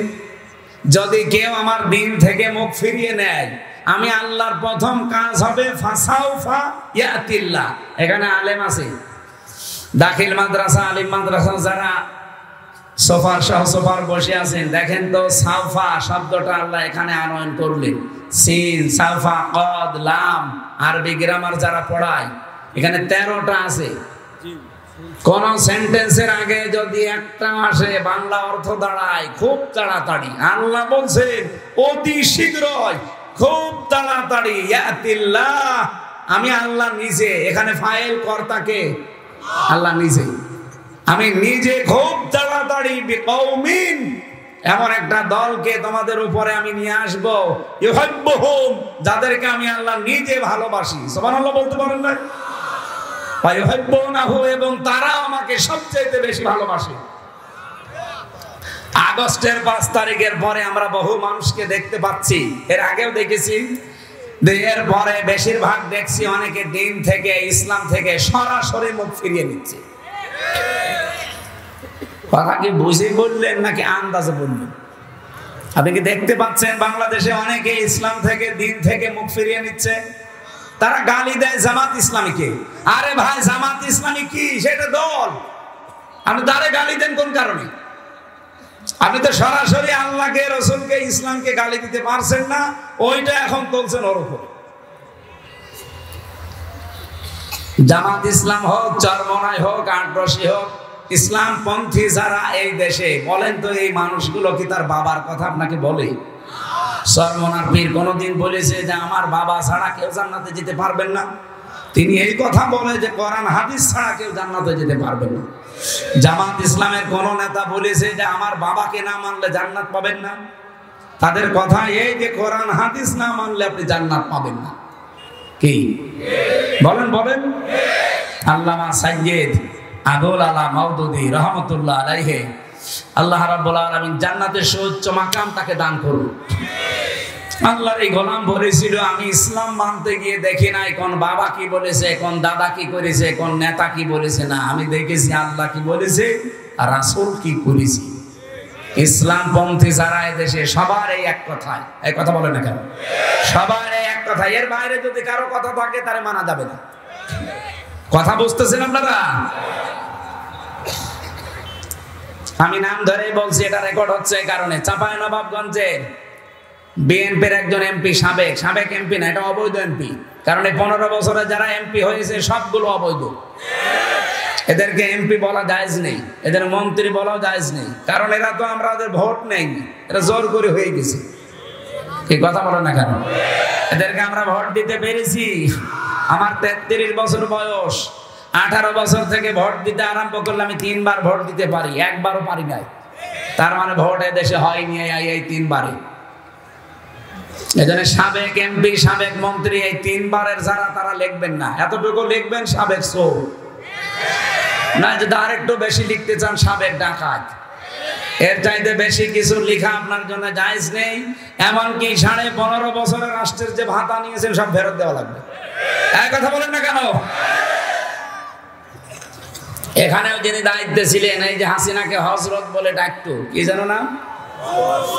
আল্লাহর ওলি। কোথায় আছে? পালিয়েছি। কি আশ্চর্য সামসামি দেখেন তো, সংসদে দাঁড়িয়ে ঘরের রিপোর্ট দিয়েছে ঘুমের, এরপরে কি যে ভয়াবহ আশ্চর্য জায়গা এটা। আমি তো মিনিটায় ছিলাম 10 দিন, আর যারা বড়টাই ছিল, বিগটা, এই যে ব্যারিস্টার আমান আজমি ভাই সহ, এই যে হম্মাম কাদের চৌধুরী, সালাউদ্দিন কাদের চৌধুরীর সন্তান, এরা যারা ছিল, এরা যে কত কঠিন। আমি দেখেছিলাম এরকম চেয়ারে বসিয়ে দেয়। আমার আগে একজনকে নিয়েছে, এই চেয়ারে বসিয়ে হাতের সাথে পায়ের সাথে ক্লিপ লাগিয়ে দেয়, এই গলার সাথে একটা লাগিয়ে দেয়, বেড়ি, ওদের একটা কি ফিতা আছে, এটা লাগিয়ে দিলে আপনার নড়তে পারবেন না। মুখটা তো কালো কাপড় দিয়ে বেঁধে দেয়, হাত বাঁধা, পা বাঁধা, মাথা বাঁধা, আপনি নড়বেন কি করি? তখন একবার টিপ দেবে সুইচে, চেয়ার আপনার 1 মিনিটে 120 বার ঘুরবে। 1 মিনিটে যদি 120 বার হয়, সেকেন্ডে কয়বার? বলেন বলেন। আপনি চিন্তা করতে পারেন মাথার ভেতরে কত সূক্ষ্ম জিনিস আল্লাহ দিয়েছেন। ফ্রন্টাল লব আছে, অক্সিপিটাল লব আছে, প্যারাইটাল লব আছে, মোটর কর্টেক্স আছে, সেন্সরি কর্টেক্স আছে, কত সেন্সরি জিনিসগুলো আল্লাহ দিয়েছেন মাথার ভেতরে। আর 1 মিনিটে 120 বার পাক দেবে, আপনার মাথা থাকবে? 1 মিনিট পরে মনে হবে আমি 4-5টা দুনিয়া দেখতে পাচ্ছি। হাত তো বাঁধা এভাবে ক্লিপ দিয়ে, এমন একটা মেশিন আছে ওদের কাছে, হাতের সাথে আর পায়ের সাথে লাগিয়ে দেয়, একটা টিপ দেবে, একবারে নখগুলো সব খুলে চলে আসবে। নখ খুলে ফেললেও তো হয়, ওর উপর আবার লবণ ছিটিয়ে দেয়। আপনার বিশ্বাস হচ্ছে না? আমি নিজে তো ফেস করেছি এগুলো। হয় যে পুলিশ দাঁড়িয়ে আছে, জিজ্ঞাসা করে, এই ছিল দেশ, আর বলে আমি কি করেছি যে আমার পালানো লাগলো। আপনার এখনো মনে হচ্ছে না যে কি করেছেন? এদিকে আসেন, আপনাকে রেখে দিই ওখানে। আপনার তো 14 বছর থাকবে না, আপনি খালি 14 দিন থাকবেন ওই মাটির নিচে ঘরে। 14 দিন থাকলে আপনি এমনি মরে যাবেন। কত মানুষকে আমার সামনে দিয়ে লাশ বের করে নিয়ে চলে গেছে, বলে যে ও মরে গেছে, না মরে নিয়ে চিন্তায় মরে গেছে। এমন কঠিন ভয়ঙ্কর জায়গায় ওরা রেখে দিয়েছিল। আমার মনে একটা ভাঙ্গা ছেঁড়া মানুষকে 3টা বছর সেলখানায় দিলেও তো হইতো, দিয়েছে ফাঁসির কন্ডেম সেলে, কবর সেলে। শয়তানরা 24 ঘন্টা তালা লাগানো, আবার সিসি ক্যামেরা দেয়, কেউ যেন আমার সাথে কথা না বলে। একদিন এক হিন্দু কারারক্ষীরে বললাম যে ভাই, সব সময় তো তালা লাগিয়ে রাখেন, একটু বই দেন, বই পড়ি। ও শয়তান বই নিয়ে এসেছে, বঙ্গবন্ধুর আত্মজীবনী। এটা পড়ে কি করুন? পরের সপ্তাহে বছর ভালো বই দেবো, ভালো বই নিয়ে এসেছে বঙ্গবন্ধুর ছেলেবেলা। আরে ভাই আপনি কি আর বই পান না? কি বই নিয়ে আসেনি? পরের দিন নিয়ে এসেছে বঙ্গবন্ধুর সিন সফর। হুজুর লাইব্রেরিতে এছাড়া আর বই নেই। আমি বললাম লাইব্রেরিতে খোঁজ করবেন, আমার ফাঁসি চাই, মতিয়ার রহমান রেন্টুর লেখা এই বই আছে? হুজুর ওই বই পড়তে নেই, ওইটা নিয়ে আসে। আমি মেজর ডালিম বলছি এই বই পান না? পরের সপ্তাহে একটা পেলাম, কারারক্ষী আশরাফুল, মুসলমান। ওরে বললাম যে ভাই আপনি আমার জাতি ভাই, যেটা আগে আসতো হতো আর আলেম সালেম বোঝে না, ওর কাছে সব সমান। তা আপনি তো মুসলমান, আপনি যদি পারেন তো এটিএম আজহারুল ইসলাম আছে, ওই যে হিমেল বিল্ডিং এ থাকে, আপনি একটু যেয়ে বলবেন যে হামজা আপনার কাছে তাফসির আর বই চেয়েছি। উনি আমার কিছু বই আর তাফসির পাঠিয়েছিল, তাফহিমুল কোরআন ফি জিলালিল কোরআন, প্রোডাক্টিভ মুসলিম, কারাগারে রাত দিন, জয়নব আল গাজালি, সালমান আল আউদা, এরকম ওনার কাছে বহু বই ছিল, তার ভেতরে কিছু কিছু পাঠিয়েছিল। নিরপরাধ এই মানুষটার সাথে 3টা বছর কাটিয়ে আসলাম। দেশটা স্বাধীন হয়েছে কিন্তু এই মানুষটা এখনো মুক্ত বাতাসে বের হতে পারেনি। তার নামে যে মামলা পুরাটা মিথ্যা, বানোয়াট আর হিংসার বশবর্তী হয়ে দেওয়া। কি কথা বলেন না কেন? আমাকে বানিয়ে বলছি। তার যে সাক্ষী আপনি দেখেন, একজন দেখেছে 6 মাইল দূর থেকে, আর এক সাক্ষী বলছে আমি 3 মাইল দূর থেকে, আর একজন বলছে আমি 1.5 মাইল দূর থেকে। আরে শয়তান, তোর চোখে কি পাওয়ার যে 6 মাইল দূর থেকে জিনিস দেখিস? মামলা যে দিয়েছে সে পালিয়েছে, মামলার যে আয়ু সে পালিয়েছে, প্রসিকিউটর পালিয়েছে, বিচারক পালিয়েছে, মামলার যিনি বাদী সে পালিয়েছে, কেউ নেই এখন সাক্ষী যে সে পালিয়েছে। কেন ওই লোকটা ভেতরে থাকবে? আপনি আপনার বিবেক কাঁদে না? সারা বাংলাদেশের 18 কোটি মানুষের অন্তর কাঁদতেছে এই নিরপরাধ মানুষটার জন্য। হাসিনা যখন চলে গেছে ওর কোনো চিহ্ন এ দেশে থাকবে না, কারণ ও ছিল অবৈধ, ওর রায়গুলো অবৈধ। এই কথা বলেন না কেন? ওর অবৈধ রায় এখনো যদি থাকে তাহলে দেশ স্বাধীন হয়ে কি হইল? আগেই তো ভালো ছিল। এই জন্য আমরা চাই কালকে ওনার রায় আছে, কোন হাইকোর্ট দেখাবেন না বাঙালিকে। যদি হাইকোর্ট দেখান যে উনি সাজাপ্রাপ্ত, এই জন্য ওনাকে ছাড়া হয় না, তাহলে তারেক জিয়া 9 বছরের সাজাপ্রাপ্ত। এখানে যারা আছে জিজ্ঞাসা করে দেখেন। আর তারেক জিয়ার বউ 3 বছরের সাজাপ্রাপ্ত। তারা যদি সাজাপ্রাপ্ত হওয়ার পরে আগস্টের 5 তারিখে তাদের মামলা ঢিসমিস হয়ে যায়, তারা যদি খালাস পায়, উনিও খালাস পাবে না? মানে লুৎফুজ্জামান বাবর আর উনি এক মামলা, একই ফাঁসির আসামি, একই জায়গায় থাকতো। বলেন তারে 17 বছর পরে যদি এ সরকার আসার পরে ছেড়ে দেয়, তারেক জিয়ার বন্ধু গিয়াসউদ্দিন মামুনকে 17 বছর পরে যদি ছেড়ে দেওয়া যায়, একটা মজলুম মানুষ, মুরব্বী মানুষ, নিজের কাজ এখন নিজে করতে পারে না, টুইলি বেড়ায়, আর এই মানুষটাকে সারা জীবন 14টা বছর থেকে জেলে রেখে দিলেন। জালেমদের নাই মায়া দেওয়া ছিল না? আপনাদের কি হয়েছে? আশা করছি আগামীকাল যেন ব্যত্যয় না ঘটে। যদি কিছু হয় 3 কোটি মানুষকে জেলে নেওয়া লাগবে আমির জামাতের সাথে। হ্যাঁ, কথা বলেন না কেন? এটা রেকর্ড হচ্ছে এবং ছড়াচ্ছে, সবার মাধ্যমে জানাতে চাচ্ছি। এটা আমার একার কথা না, সারা বাংলাদেশের সবার মনের কথা এটা। হ্যাঁ, আপনার শত্রুতা থাকতে পারে কিন্তু মন আপনারও কাঁদে। কথা বলেন না কেন? আমরা চাই আগামীতে আমাদেরকে আর হাইকোর্ট দেখাবেন না। বহু হাইকোর্ট আমরা দেখেছি। কি আমরা চাই আগামীকাল ওনাকে মুক্ত বাতাসে বের করে দিয়ে শেষ বয়সটা অন্তত তার পরিবারের কাছে থাকার ব্যবস্থা করে দেন। লোকটার যে মানবতার দরদ, ইসলামের প্রতি তার যে দরদ, আল্লাহর প্রতি তার যে তাওয়াক্কুল, আমি 3টা বছর দেখেছি। আল্লাহ রাব্বুল আলামিন তার গোলামের জীবনের ভালো কাজগুলো যেন মঞ্জুর করে। অন্যায় যদি মানুষ হিসাবে কিছু করে থাকে আল্লাহ যেন মাফ করে দেন। শরণজিৎ বাবু কে বলেছিল, শয়তান যদি কাউকে ধরে ছেড়ে দেয়, বাঘে ধরলে ছাড়ে, হাসিনা ধরলে। এখানে উনি হাসিনার শিকার। এই দেশের আলেমরা হাসিনার শিকার ছিল। যারা তার পা ছাড়তে পারতো না তারা ছিল ওনার চোখের শোল, তাদেরকে জীবনটা নষ্ট করে দিয়েছে এমন এমন মামলা দিয়ে। মাওলানা মামুনুল হকের নামে ধর্ষণ মামলা দিয়েছে, নাউজুবিল্লাহ। আল্লামা সাইদির শেষ মামলা ছিল ধর্ষণ মামলা।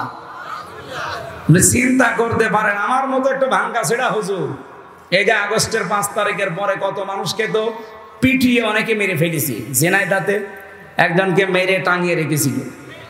এমনকি বাংলাদেশের বিভিন্ন জায়গায় বাড়ি ঘর ভাঙা হয়েছে। কি কথা বলেন এখানে?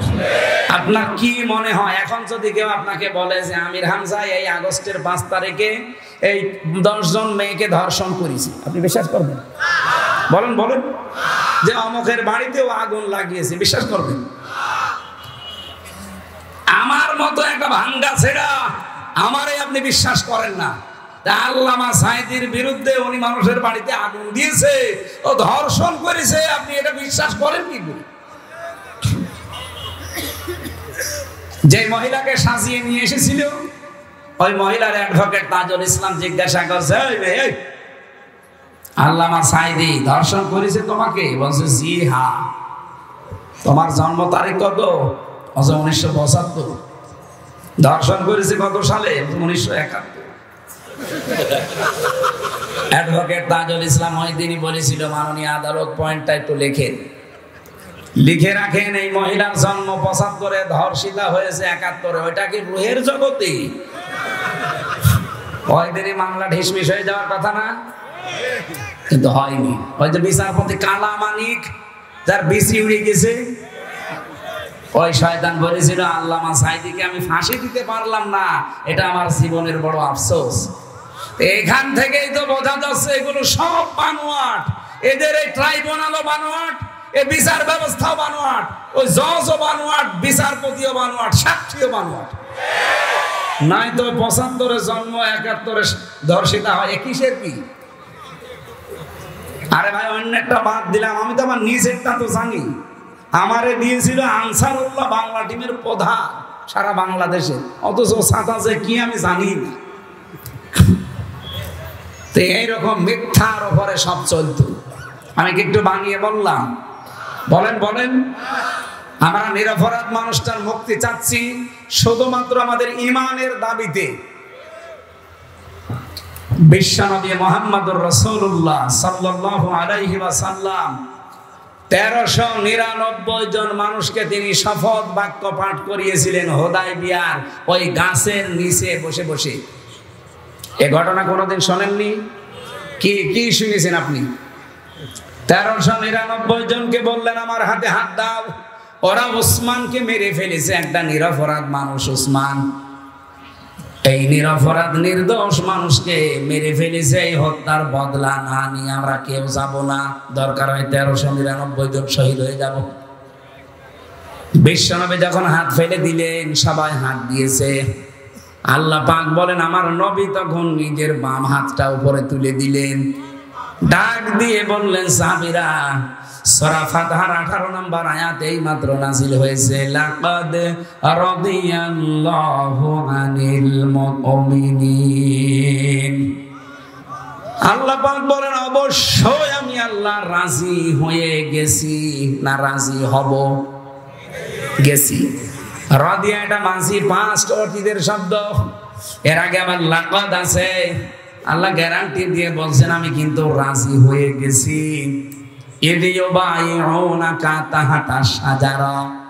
এই গাছের নিচে যারা আপনার হাতের উপরে হাত দিয়া শপথ বাক্য পাঠ করছে, নিরপরাধ এই মানুষের হত্যার বিচার না করে আমরা দেশে যাব না। আমি আল্লাহ এত বেশি খুশি হয়েছি কারণ এই কথাটা ফালিমা মাফি কুলুবিহিম, ওদের যা কথা এটা ওদের কলবের কথা, ওদের মনের খবর আমি আল্লাহ ওই সময় জানি।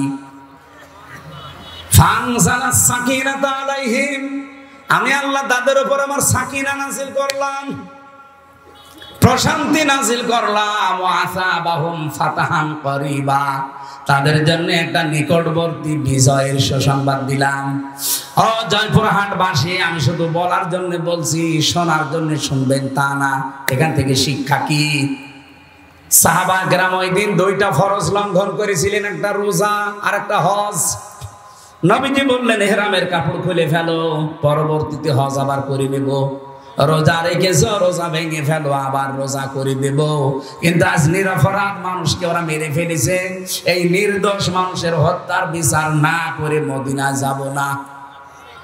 এত নরম মনের নবী আজ গরম হয়ে গেছে।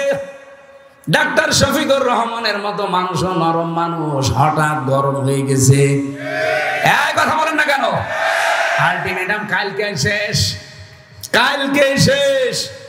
কালকে যদি সত্যিই নিরপরাধ মানুষটাকে আপনি মুক্তি না দেন, 3 কোটি মানুষকে বাংলাদেশে জেলে দেওয়া লাগবে। প্রস্তুতি নেন। কোথায় পাবেন জেলখানা?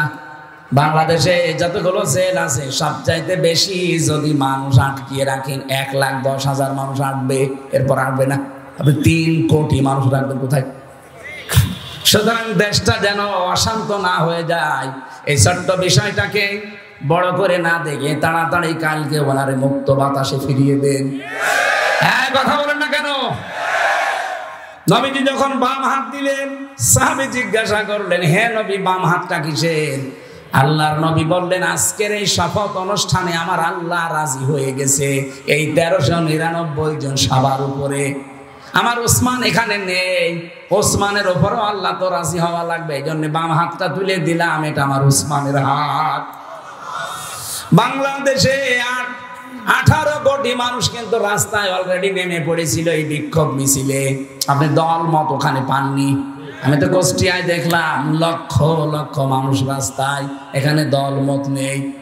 সবাই আল্লাহর কোরআনের আয়াত বিশ্বাস করে এই নিরপরাধ মানুষটার মুক্তির জন্য রাস্তায় নেমেছিল। 1500 বছর আগে হুদায়বিয়াতে আল্লাহ যদি নিরপরাধ মানুষের পক্ষ অবলম্বন করার কারণে ওদের উপরে রাজি হয়ে কোরআনের আয়াত নাযিল করে, এটিএম আজহারুল ইসলামের জন্য এই নিরপরাধ নির্দোষ এই মানুষটার মুক্তির জন্য ওই দিন যারা রাস্তায় নেমেছে, আল্লাহর কসম আল্লাহ তাদের উপরেও রাজি হয়ে গেছে। আমি কথা বোঝাতে পেরেছি? সত্যি কথা বলছি আমি, কিন্তু দলীয় মনোভাব নিয়ে না, আমি কোরআনের আয়াতের সাথে মিলিয়ে বললাম। ওনারা একটা নিরপরাধ মানুষের পক্ষে থাকার কারণে যদি আল্লাহ রাজি হয়ে যায়, আমরাও তো এই নিরপরাধ মানুষটার পক্ষে আছি। আপনি নিজেই বুঝতে পারছেন, সে হাসিনার জিঘাংসার শিকার। খালেদা জিয়া বারবার কিন্তু বলেছে জামাত ইসলামের যাদেরকে ধরে ফাঁসি দেওয়া হয়েছে সবগুলো মানুষ নির্দোষ, এখনো ভিডিও আছে।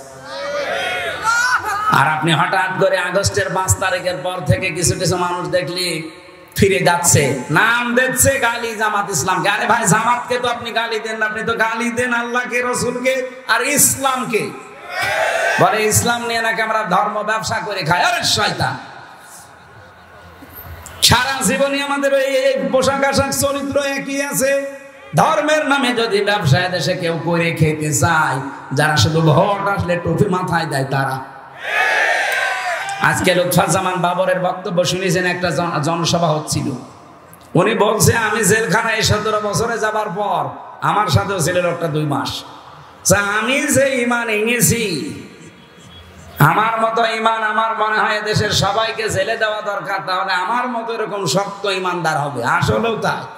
যারা আজ ফটর ফটর করছে, এই যে চাঁপাইনবাবগঞ্জের হারুন আর ওর বউ, এই 2 জনকে জেলে দেওয়া দরকার ছিল, কারণ এই 15.5 বছরে একদিনের জন্য হাসিনার রসালোচনা পড়েনি। বিনা ভোটের এমপি তারা হয়েছিল। 2 বার জেলে গেছে হারুন, একবার রিলিফের টিম আত্মসাৎ করার কারণে, আর একবার শুল্কমুক্ত গাড়ি যেটা সরকার দেয় ওটা বিক্রি করে দেওয়ার কারণে। দলীয় কারণে, ইসলামের কারণে, দেশের কারণে একবারও তারা জেলে যায়নি। জেলে গেছে নিজেদের অপরাধের কারণে। আর তারা যদি এখন এই নিরপরাধ মানুষদের বিপক্ষে কথা বলে, এটা মেনে নেওয়া যায় বলেন? কিছু কিছু মানুষের কথাবার্তা এমন এমন শুনতে পাচ্ছি। এইখানে যারা দায়িত্বে আছেন বড় বড়, আপনারা মাজলুম মানুষ। আমরা আশা করব আপনারা এমন কথা বলবেন না যে আপনার কারণে, আপনার কথার কারণে এদেশের হাজারো হাজারো হাজারো মানুষের অন্তরে আঘাত লাগে। কি আমি নাম নিতে পারলাম নয় মানুষগুলো, আশা করছি আপনারা পরিবর্তন হবে। এই জন্য দিন থেকে ফিরে গেলে আল্লাহর কোনো লস আছে, কোনো ক্ষতি আছে? আয়াতটা নাযিল হয়েছিল হযরতে রাসূলুল্লাহর জীবনের ওই সময়ে, যখন কিছু মানুষ দিন থেকে ফিরে চলে যাচ্ছিল, যে রাসূলুল্লাহকে বিপদে ফেলে দেবে, যে আমরা তোমার পেছনে নেই, তোমার এই দিন কি করে চলে আমরা দেখবো। আল্লাহ তখন এটা নাযিল করলেন। হযরতে আবু বকর সিদ্দিক রাদিয়াল্লাহু তাআলা আনহু, তিনি ক্ষমতা নেওয়ার পর, তিনি খলিফা হওয়ার পর চারিদিকে আল্লাহর দিন থেকে বেরিয়ে যাওয়ার হিড়িক তৈরি হয়েছিল। বিশেষ করে কিছু ধর্মত্যাগী, এদিকে তাকান, কিছু ধর্মত্যাগী দ্বারা আল্লাহর দিনের গুরুত্বপূর্ণ বিধান যাকাত এইটা পর্যন্ত দিতে অস্বীকার করেছিল। এটা ইতিহাসে শোনেননি? আবু বকরের সময় এসে তারা আল্লাহর বিধান যাকাত, ওরা বলছে আমরা দেব না। হযরতে আবু বকর ঘোষণা দিয়ে দিলেন, রাসূলুল্লাহর জামানায় যারা যাকাত দিতেন, আমার এই সময় এসে যদি যাকাতের একটা ছাগলের দড়িও দিতে কেউ অস্বীকার করেন, আমি আল্লাহর নবীর সাহাবী আবু বকর একা হলেও তার বিরুদ্ধে যুদ্ধ করব। আজ বাংলাদেশের দিকে আমি মেলালাম এই আয়াতটা, কত মানুষ তো ফিরে চলে যাচ্ছেন রাজনৈতিক ভাবে, দলীয় ভাবে, ধর্মীয় ভাবে। যদিও রাজশাহী, খুলনা এই দুইটা বিভাগ এখনো পর্যন্ত এ প্রভাব পড়েনি, অন্যান্য বিভাগে অনেক বেশি পড়ে গেছে ধর্মীয় কায়দায়। হাজারো মানুষকে আমরা দেখছি দিন থেকে তারা ফিরে চলে যাচ্ছে, আর তারা মনে করছে আমরা দিনই মানছি, অথচ ওটা দিন না। বিশেষ করে কুমিল্লা, ব্রাহ্মণবাড়িয়ায় যে আমার তাহেরি ভাই, আমি নাম ধরে বললাম, কারণ তারা দিন থেকে মানুষকে দূরে সরিয়ে অন্য জায়গায় নিয়ে চলে যাচ্ছে। ওরা যা করছে আল্লাহর কসম ওটা ইসলাম না। দয়াল বাবা, কেবলা বাবা, ফতে বাবা, শাহ আলী বাবা, কেল্লা বাবা, এ কোনো ইসলাম? বলেন কোন ইসলাম? এরা মানুষকে এভাবে দূরে সরিয়ে নিয়ে চলে যাচ্ছে। বাংলাদেশের সঙ্গে ওনারা না, বহু মানুষ এই 15.5 বছরে বেশি করেছে এগুলো, এখনো ওরা থেমে নেই। বিভিন্ন কায়দায় মানুষকে দূরে সরে নিয়ে যাচ্ছে আসল দিন থেকে। আসল দিন ওই যে মাওলানা আবু বকর বলছিল না, যে পৃথিবীতে সবচাইতে বড় দিনের কাজ হচ্ছে একামতের দিন। কারণ এটা কায়েম না হলে আপনি সুদ থেকে বাঁচতে পারবেন না, এটা কায়েম না হলে ঘুষ থেকে বাঁচতে পারবেন না। এই কথা বলেন না কেন? এটা কায়েম না হলে আপনি জীবনেও জেনা, ধর্ষণ থেকে বাঁচতে পারবেন না। এই যে চিন্তায় হচ্ছে প্রশাসন পারছে না কন্ট্রোল করতে, এইটা এনে দেন, প্রশাসনও লাগবে না। মানুষের ভেতরে যখন তৈরি হয়ে যাবে, আমরা ওইটা তৈরি করার জন্য চেষ্টা আছি। ভাই যারাই দায়িত্বে আছেন আপনারাই থাকেন, আপনাদেরকে দিয়ে আমরা কোরআনের আয়াতগুলো প্রয়োগ করাবো, দেশটা হয়ে যাবে মিনি জান্নাত। এক কথা বলেন না কেন? যতদিন এটা না আসবে, হাজারো চেষ্টা করলেও আপনি পারবেন না। একদিকে চেষ্টা করবেন, 10 দিকে ভেঙে চলে যাবে। এজন্য আপনাদের চাইতে যেহেতু বাস্তবতা আমি দেখেছি বেশি, বয়স আমার ছোটতা দেখি, রাত আমরা যখন গভীর হয় দেখি রাতের বেলায় 3টা জিনিস রাস্তায় পাওয়া যায় বেশি, একটা বক্তা, একটা কুত্তা আর একটা পুলিশ। রাত বেশি হলে এদের পাওয়া যায় না। রাস্তায় যাবে, হয় দেখা হবে কোনো বক্তার সাথে, নাই কুত্তার সাথে, নাই পুলিশের সাথে। এই জন্য বাস্তবতার দিকে তাকিয়ে বলছি, বয়স ছোটতায় কি আমি অনেক কিছু বাস্তবতায় বুঝি। এই জন্য আহ্বান জানাচ্ছি, সব বাদ দেন ভাই। আল্লাহর দিন থেকে দিনের নাম নিয়ে আপনাকে ফেরত নিয়ে চলে যাচ্ছে। ধর্মীয় কায়দায়, রাজনৈতিক কায়দায়, দলীয় কায়দায়, বিভিন্ন কায়দায় আজ দিন থেকে মানুষ চলে যাচ্ছে। রব্বুল আলামিন ঘোষণা দিয়ে জানিয়েছেন, ওয়াইন তাতাওয়াল্লাউ ইস্তাবদিল কওমান গায়রাকুম সুম্মা লা ইয়াকুনু আমসালাকুম। সূরা মুহাম্মদ। যদি তোমরা মুখ ফিরিয়ে নাও আমার দিন থেকে, আমি আল্লাহ এমন একটা দল তোমাদের উপরে নিয়ে আসবো যারা তোমাদের মতো হবে না। তারা আমাকে ভালোবাসবে, আমি নিজেও তাদেরকে ভালোবাসবো। তারা কারা? তাদের আল্লাহ কয়েকটা গুণ দিয়েছেন। দেখেন তো, বাংলাদেশে 72টার উপরে দল, 48টা নিবন্ধিত দল, আর একটা হলে আমরা 49টা থাকতাম, আমাদেরটাও ছিল। কিন্তু শয়তানরা রাগ করে, হিংসা করে, রাজনৈতিক প্রতিহিংসার কারণে আমাদেরটা আটক করে রেখেছে। আমাদের নিবন্ধন ছিল না, আমাদের মার্কা ছিল না। এই কথা বলেন না কেন? আরে ভাই, সরকার ছিল অবৈধ, রায় দিয়েছিল অবৈধ, আমাদেরটা নিবন্ধন আটকে রেখেছিল অবৈধ ভাবে। তার অবৈধ কিছুই থাকার কথা না, কেন এটা আটকে রাখবেন? আমি আবার বলছি, কোন হাইকোর্ট আমরা দেখতে চাই না। বাঙালিকে হাইকোর্ট দেখাবেন না, খুব তাড়াতাড়ি আমাদের মার্কার নিবন্ধন ফেরত দেওয়া লাগবে। এটা আপনারা রাজি আছেন না? দেখেন তো হাত তোলেনি কে, দেখেন ওই যে পেছনের হাত তোলেনি, হাত তোলেন। ওরা তাও তোলেনি, ওরা মনে হয় ওই দলের। ঠিক আছে, সারা দেশ থেকে এভাবে 18 কোটি মানুষ একবারে দাঁড়িয়ে যাওয়া দরকার। আপনি বৈধ জিনিস দেবেন না কেন? এই মার্কা নিয়ে যদি আল্লামা দেলাওয়ার হোসাইন সাইদি দাঁড়িপাল্লা মার্কা নিয়ে যদি এমপি হতে পারে, সেই মার্কা নিয়ে সামনে সাইদ সাহেব হতে পারবে না? বলেন। আমরা চাই দেশে 300 এমপি হবে সামনে।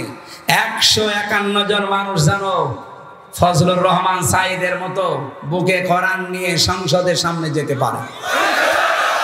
মাত্র 151 জন। 300 জনের ভেতরে যদি যেতে পারে, আমি আল্লাহর কসম দিয়ে বলতে পারি, নামাজের ওয়াজ এই দেশে আর করা লাগবে না, যাকাতের ওয়াজ করা লাগবে না, পর্দার ওয়াজ করা লাগবে না, জেনার ওয়াজ করা লাগবে না, এমনি তারপরের দিন বন্ধ হয়ে যাবে। সাইদ সাহেবের মতো 151 জন বলবে, মাননীয় স্পিকার আমরা নামাজের বিল চাই। উনি বলবে ঠিক আছে, হাত তোলেন কারা কারা চান। 300-র ভেতরে এরকম 151 জন হাত তুললে ওটা পাস হয়ে যাবে। তারপরের দিন 18 কোটি মানুষ বাংলাদেশে নামাজ পড়তে বাধ্য। বলেন বলেন। আপনি সাইদ সাহেবকে ভোট দিয়েছিলেন মাত্র একটা। উনি যদি ওই জায়গায় কোরআন বুকে নিয়েছে নামাজের বিল আনতে পারে, নামাজ পড়বে মানুষ 18 কোটি। আপনার একটা ভোট দেওয়ার কারণে 18 কোটি মানুষ নামাজের সওয়াব আপনি আমলনামায় পাবেন। এটা রাজনীতি মনে হয় আপনার কাছে? আর আপনি যেটা করেন ওটা তো পুরা দুর্নীতি।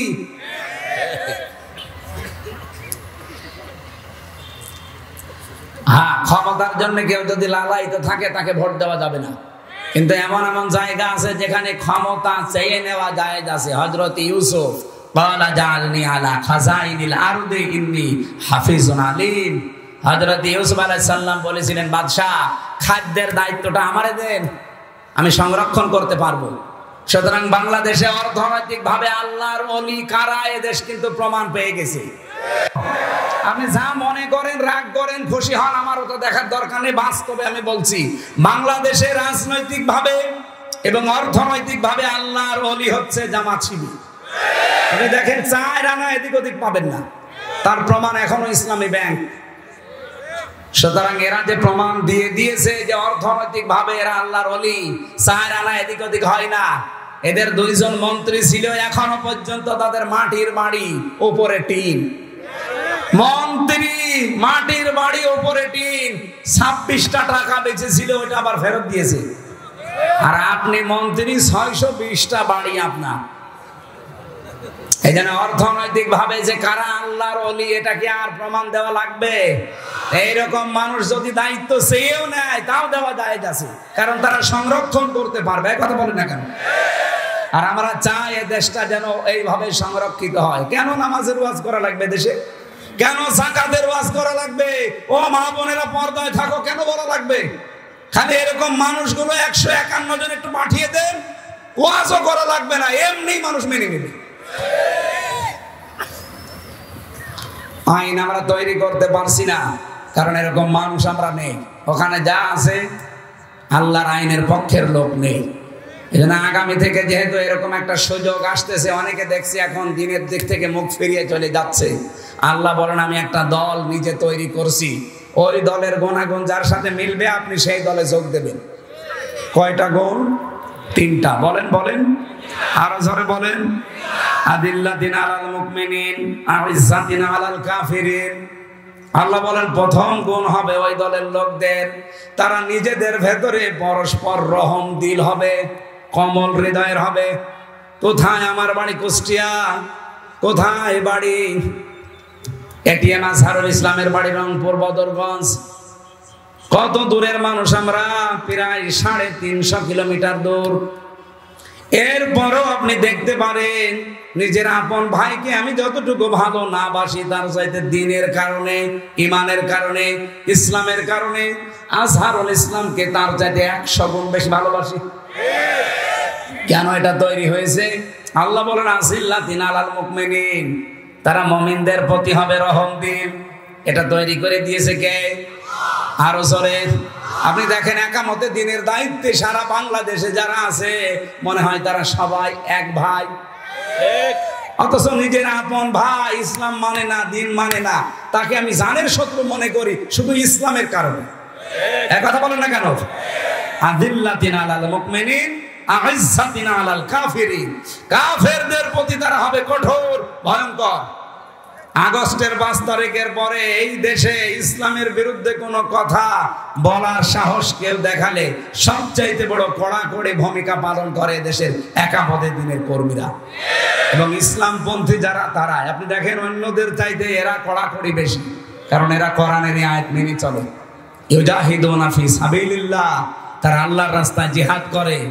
লা ইয়াখাফুনা লাওমাতা লাইম, কোন তিরস্কারকারীর তিরস্কারকে তারা পাত্তা দেয় না। এই জন্য আমির জামাতের ঘোষণা 2 দিন আগে শোনেননি, আপনারা আমাদেরকে চোখ রাঙাবেন না। সমালোচনা করেন, ওয়েলকাম জানাবো, কিন্তু কারো চোখ রাঙানি খাওয়ার জন্য আমরা বড় হইনি।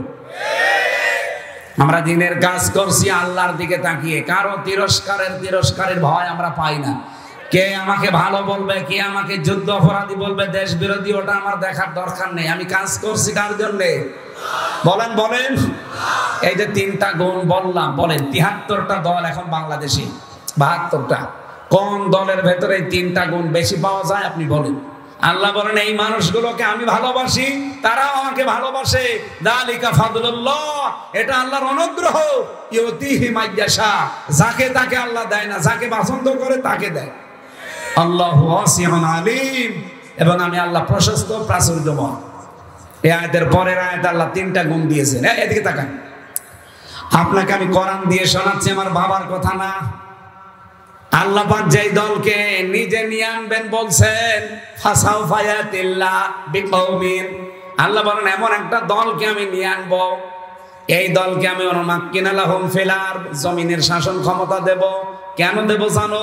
অনুরিয়া ফিরাউনা ওয়া হামানা ওয়া জুনুদাহুমা মিনহুম মা কানু ইয়াহদারুন, আমি ফেরাউনকে, হামানকে আর তার দলের লোকদেরকে, সৈন্যবাহিনীকে দেখাতে চাই তারা সবচাইতে বেশি ভয় যাদেরকে পেত তাদেরকে আমি জমিনের শাসন ক্ষমতা দিয়ে দিয়েছি। এই 54 বছরে এই দেশের জালেমরা সবচাইতে বেশি ভয় পেয়েছে কিন্তু এদেশের একামতে দিনের নেতা কর্মীদেরকে, ওদের সবচাইতে বেশি ভয় এদেরকে। এদেশে আর দল নেই ইসলামী দল, কারো উপরে কিন্তু বাতিলের টার্গেট না, টার্গেট শুধু যারা দিন কায়েম করে তাদের। এই কথা বলেন না কেন?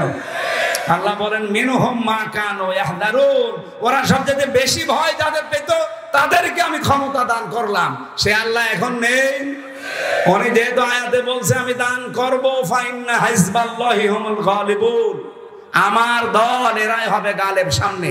সুতরাং এই আয়াতটা আমরা দেখতে চাই, সামনে যেন আল্লাহ আমাদের চর্ম চোখে দেখায়। বলেন আমিন। গুণের কথা বললাম কয়টা? 3টা। বলেন আরো জোরে বলেন। 1 নম্বরে আল্লাযীনা ইউকিমুনাস সালাত, যারা নামাজ কায়েম করে।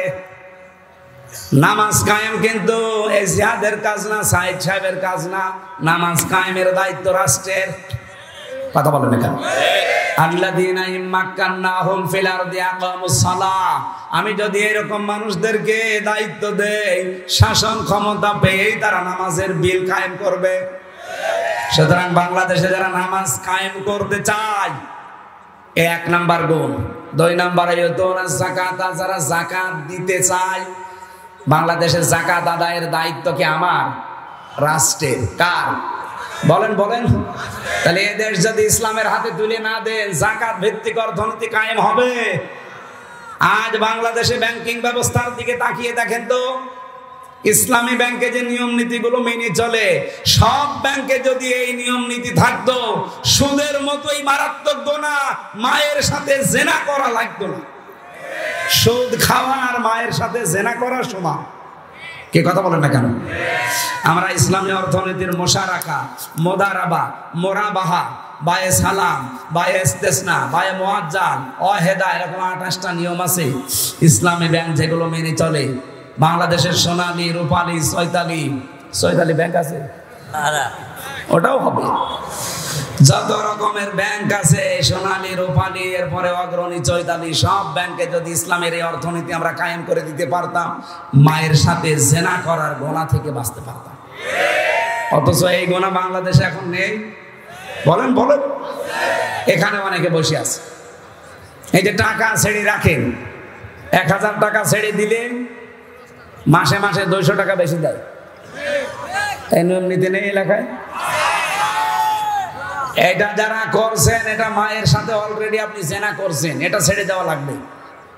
আরে ভাই, মায়ের সাথে জেনা করে এসে নামাজে দাঁড়ালে নামাজ হয়? বলেন। যারা এই কাজে আছেন, কারা হাত তোলেন তো? 2 হাত তুলছে। এই লোকটা নাই, বললো যে হুজুর আপনার মাহফিল নেবো, টাকা ছেড়ে রেখেছে, ওষুধের টাকা। এইদিকে না, ভুল কোন 2 হাত তুলবে। আপনি আমার মাহফিল নেবেন, কিসের মাহফিল নেবেন আপনি? না, যারা টাকা ছেড়েছেন ভাই, আপনি না খেয়ে মরে যান, তারপরেও এই কাজটা করেন না। আপনার নামাজ, রোজা, এই যে দাড়ি, টুপি, পাগড়ি সব মাঠে মারা যাচ্ছে। আপনি মায়ের সাথে জেনা করে আসলেন, নাউজুবিল্লাহ।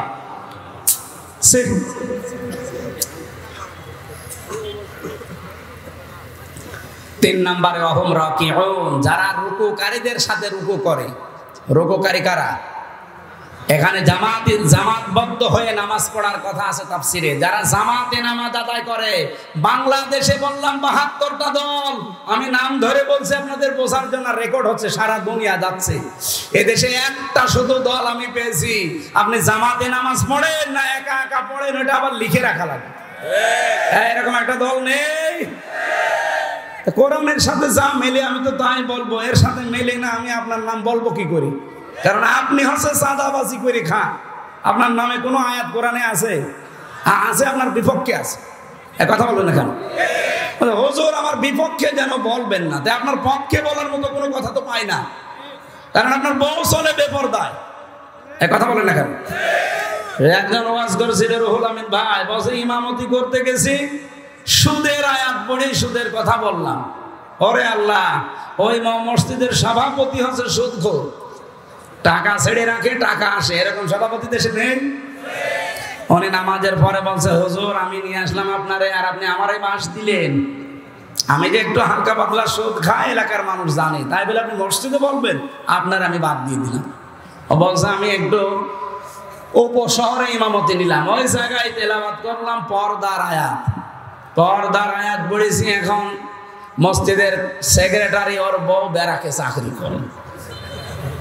মানে নামাজের পরে বলছে, হুজুর আমারে বাঁশ দিলেন, আমার বউ চাকরি করে, এলাকার মানুষ জানে, তাই বলে আপনি এখন মসজিদে বলবেন?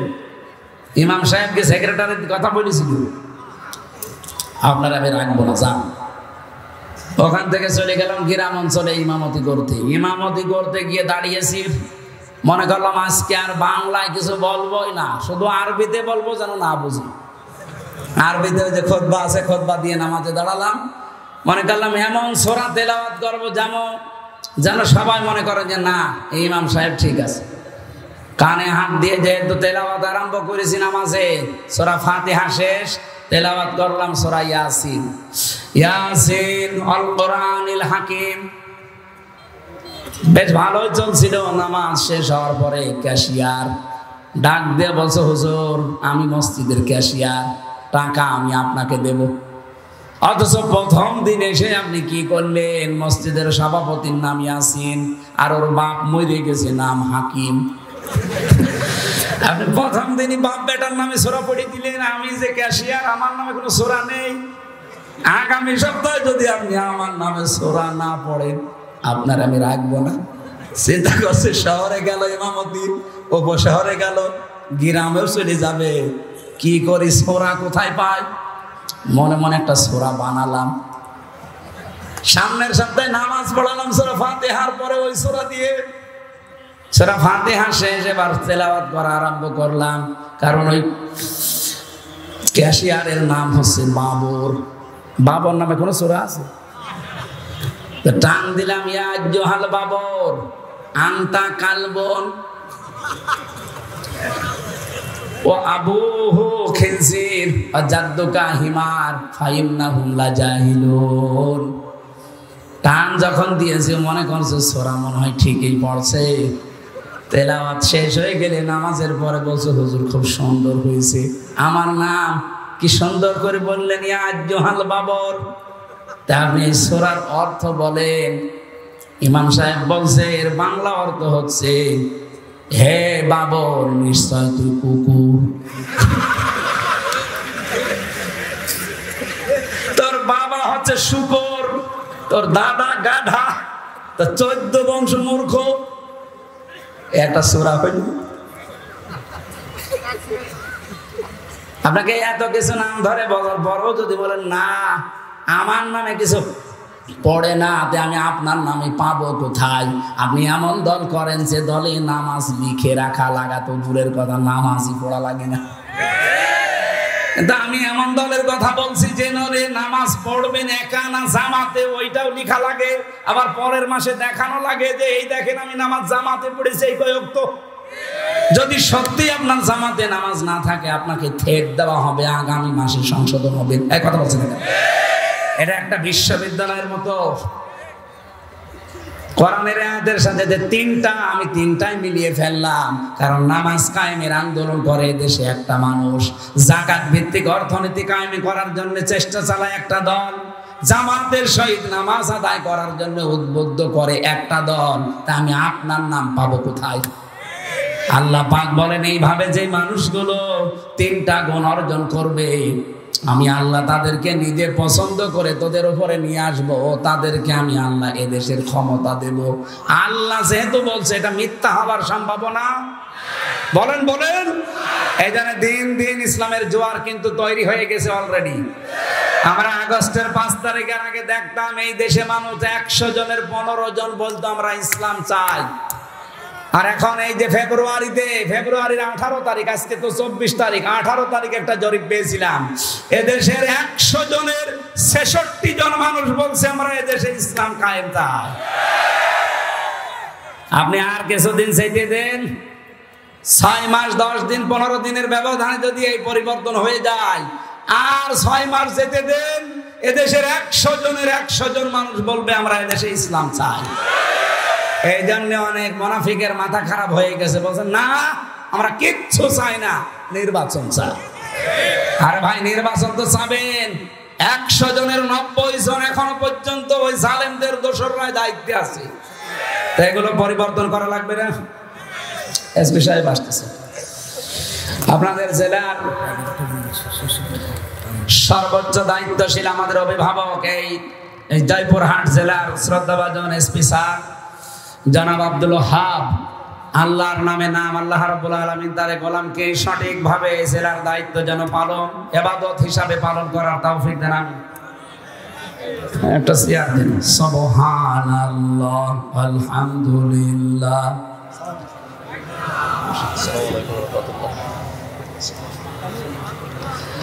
লা ইলাহা ইল্লাল্লাহ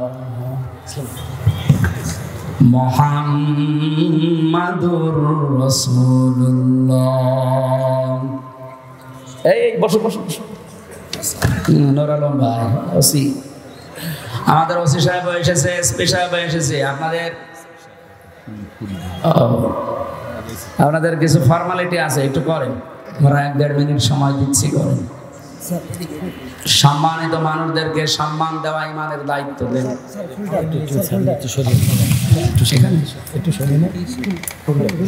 আপনারা তিনি একত্ব নামাজ পড়েননি, একটা রোজা রাখেননি, একটা টাকাও দান করেননি জীবনে, একটা সাদগা করেননি, কোনোদিন হজও করেননি, একদিনও পর্দায় থাকেননি। কারণ এই বিধানগুলো সব তার ইন্তেকালের পরে নাযিল হয়েছে। কথা বলতেছে, এই জন্য এগুলো তিনি পালন করতে পারেননি। অথচ আল্লাহ নিজে জান্নাতে ঘর বানিয়ে তার জন্য পাঠিয়ে দিয়েছিলেন দুনিয়ায়। সুসংবাদ জানিয়েছেন একটা মহিলাকে আল্লাহ সালাম দিয়েছেন, তার নাম খাদিজাতুল কুবরা রাদিয়াল্লাহু তাআলা আনহা। আমি তার পুরা জীবনীতে এইটাই পেয়েছি, আল্লাহ রাব্বুল আলামিন সালাম দেওয়া, জান্নাতে ঘর তৈরি করে পাঠিয়ে দেওয়া সুসংবাদ একটা কারণে, তিনি তার স্বামীর পেছনে সব উজাড় করে দিয়েছিলেন। আজ হাজারো পরিবারে স্ত্রীর ছোট মনের কারণে অনেক সন্তান আমরা যারা স্বামী আছি মানসিক রোগী হয়ে যাচ্ছে। আমি নিজে স্বামী, এখানে যত স্বামী বসে আছে প্রত্যেক স্বামীর পক্ষ থেকে আমি বলতে পারি, পৃথিবীতে এমন কোন স্বামী নেই যে বিয়ের পরে আমার মা বাবা আলাদা হয়ে যাক এটা আমরা চাই, বলেন? কিন্তু 100টার 98টা পরিবারে আমরা বাধ্য হই। এই কথা বলে না কেন? মা বাবাকে হয় আলাদা করে দেয়, নাই বাড়ি থেকে তাড়িয়ে দেয়, নাই বৃদ্ধাশ্রমে রেখে আসে, অথবা আর এক ভাইয়ের আন্ডারে দিয়ে দেয়। এরকম বহু মামলা ওসি সাহেবদেরকে থানাতে হ্যান্ডেলিং করা লাগছে। না, এগুলো আমাদের চরিত্র সংশোধন হওয়ার জন্য যাদের সাপোর্ট লাগবে তারা আমাদের স্ত্রী। সম্মানিত মা বোনেরা, আমি আবার বলছি, শ্বশুর শাশুড়িকে যতদিন পর্যন্ত নিজের মা বাবার মতো মনে না করবে ততদিন জীবনও স্বামীর মন পাবেন না। হ্যাঁ, উপরে উপর আপনাকে আমি ভালোবাসতে পারি, কিন্তু আমি মানসিক রোগী হয়ে যাব আপনার কারণে। এরকম সমস্যা দেশে নেই? বলেন বলেন। আপনার স্বামী যদি দিনের কাজে থাকে, মানবতার কাজে থাকে, খাদিজাতুল কুবরার মতো পেছন দরজা দিয়ে সাহায্য করবেন, যতটুকু সামর্থ্য আছে উৎসাহ দেবেন। কিয়ামতে খাদিজাতুল কুবরার সাথে আপনি জান্নাতে একই সাথে থাকতে পারবেন। আল্লাহ মেয়েদেরকে খাদিজার মতো হওয়ার তৌফিক দেন, বলেন আমিন। দ্বিতীয় নম্বরে বোনদের, মেয়েদের, এই দুই জায়গায় মানুষ এসে একটু ঝামেলা বাঁধায়। এরা জমি জায়গা এদের দিতে চায় না। এরকম বহু মামলা ওনাদের কাছে যাচ্ছে জমি জায়গা সংক্রান্ত। বোনের জমি আর ফুফুর জমি, মেয়ের জমি দিতে চান না কোন কারণে? অন্যের জমি যদি মেরে দেন একটা গোনা হবে, আর বোনের জমি, ফুফুর জমি, মেয়ের জমি মেরে দিলে ডবল গোনা হবে। একটা আত্মীয়কে ফাঁকি দেওয়া আর একটা শরীক ফাঁকি দেওয়া, এই কথা বুঝতেছে? কারণ এই নির্দেশটা আল্লাহ নিজে দিয়েছেন, ইউসিকুমুল্লাহু ফি আওলাদিকুম লিয-যাকারি মিসলু হাজ্জিল উনসায়াইন। হে পৃথিবীর মানুষেরা, আমি আল্লাহর নির্দেশ, এক মেয়ে যা পাবে, দুই মেয়ে যা পাবে, এক ছেলে তাই পাবে। এই নির্দেশ কার? তো বহু নামাজি মানুষ দেখি না এটা মানতে চান না। হজে যাওয়ার আগে পর্যন্ত আপনি চিটারি করেন, ছেলের নামে ভালো ভালো সম্পদ দোকানদার সব দিয়ে দেন, আর হজে যাওয়ার আগে বলে মেয়ে তোর মা তোর জন্য আমি দোয়া করে দিলাম। এটা একটা টাটকা নির্ভেজাল শয়তান। আবার হজে যাচ্ছে, তুই দোয়া তো করবি, ওরে ফাঁকি দিলি কেন? আগে ওর জমি ফেরত দে, এরপরে দোয়া কর।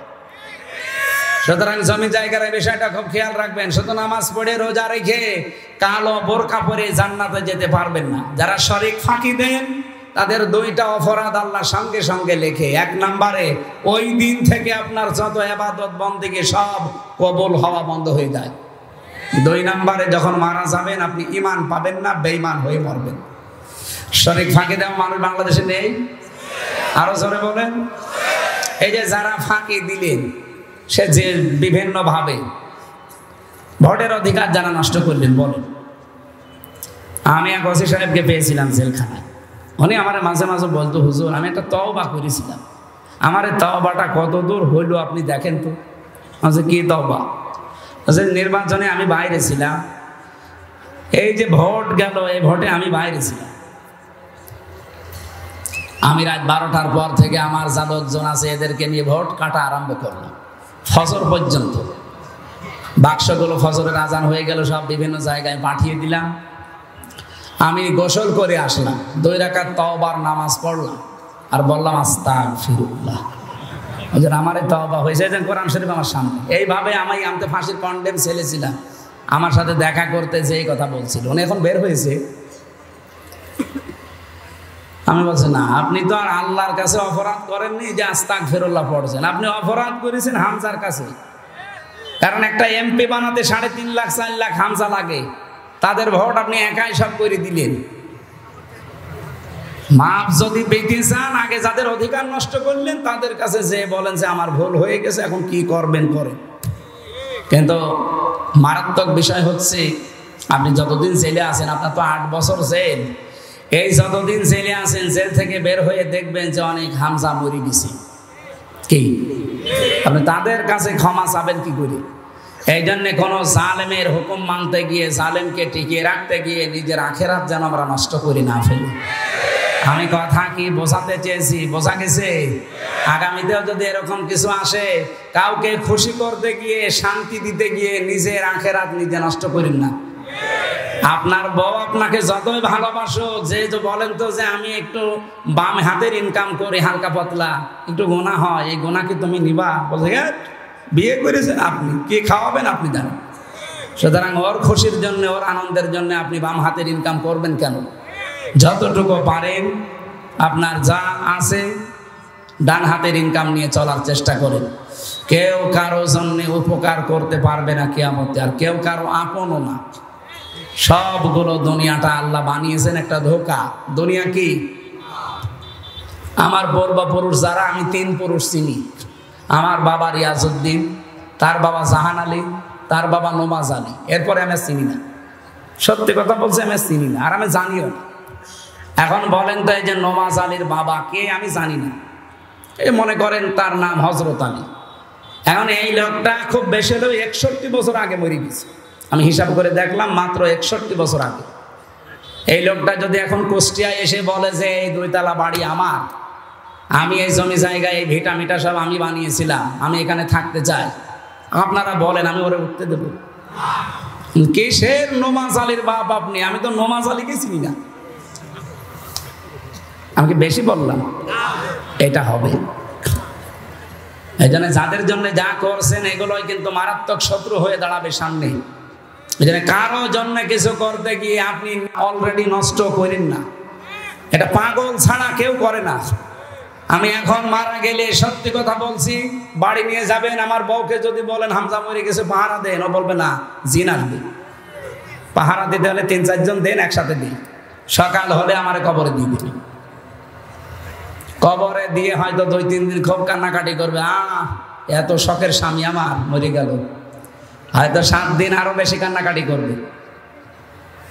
4 মাস 10 দিন পরে ঠিক আমার শ্বশুর শাশুড়ি এসে ম্যাডামরে নিয়ে যাবে, বলবে চল তোর আরেকবার বিয়ে দেবো। কয় বছর রাখবে?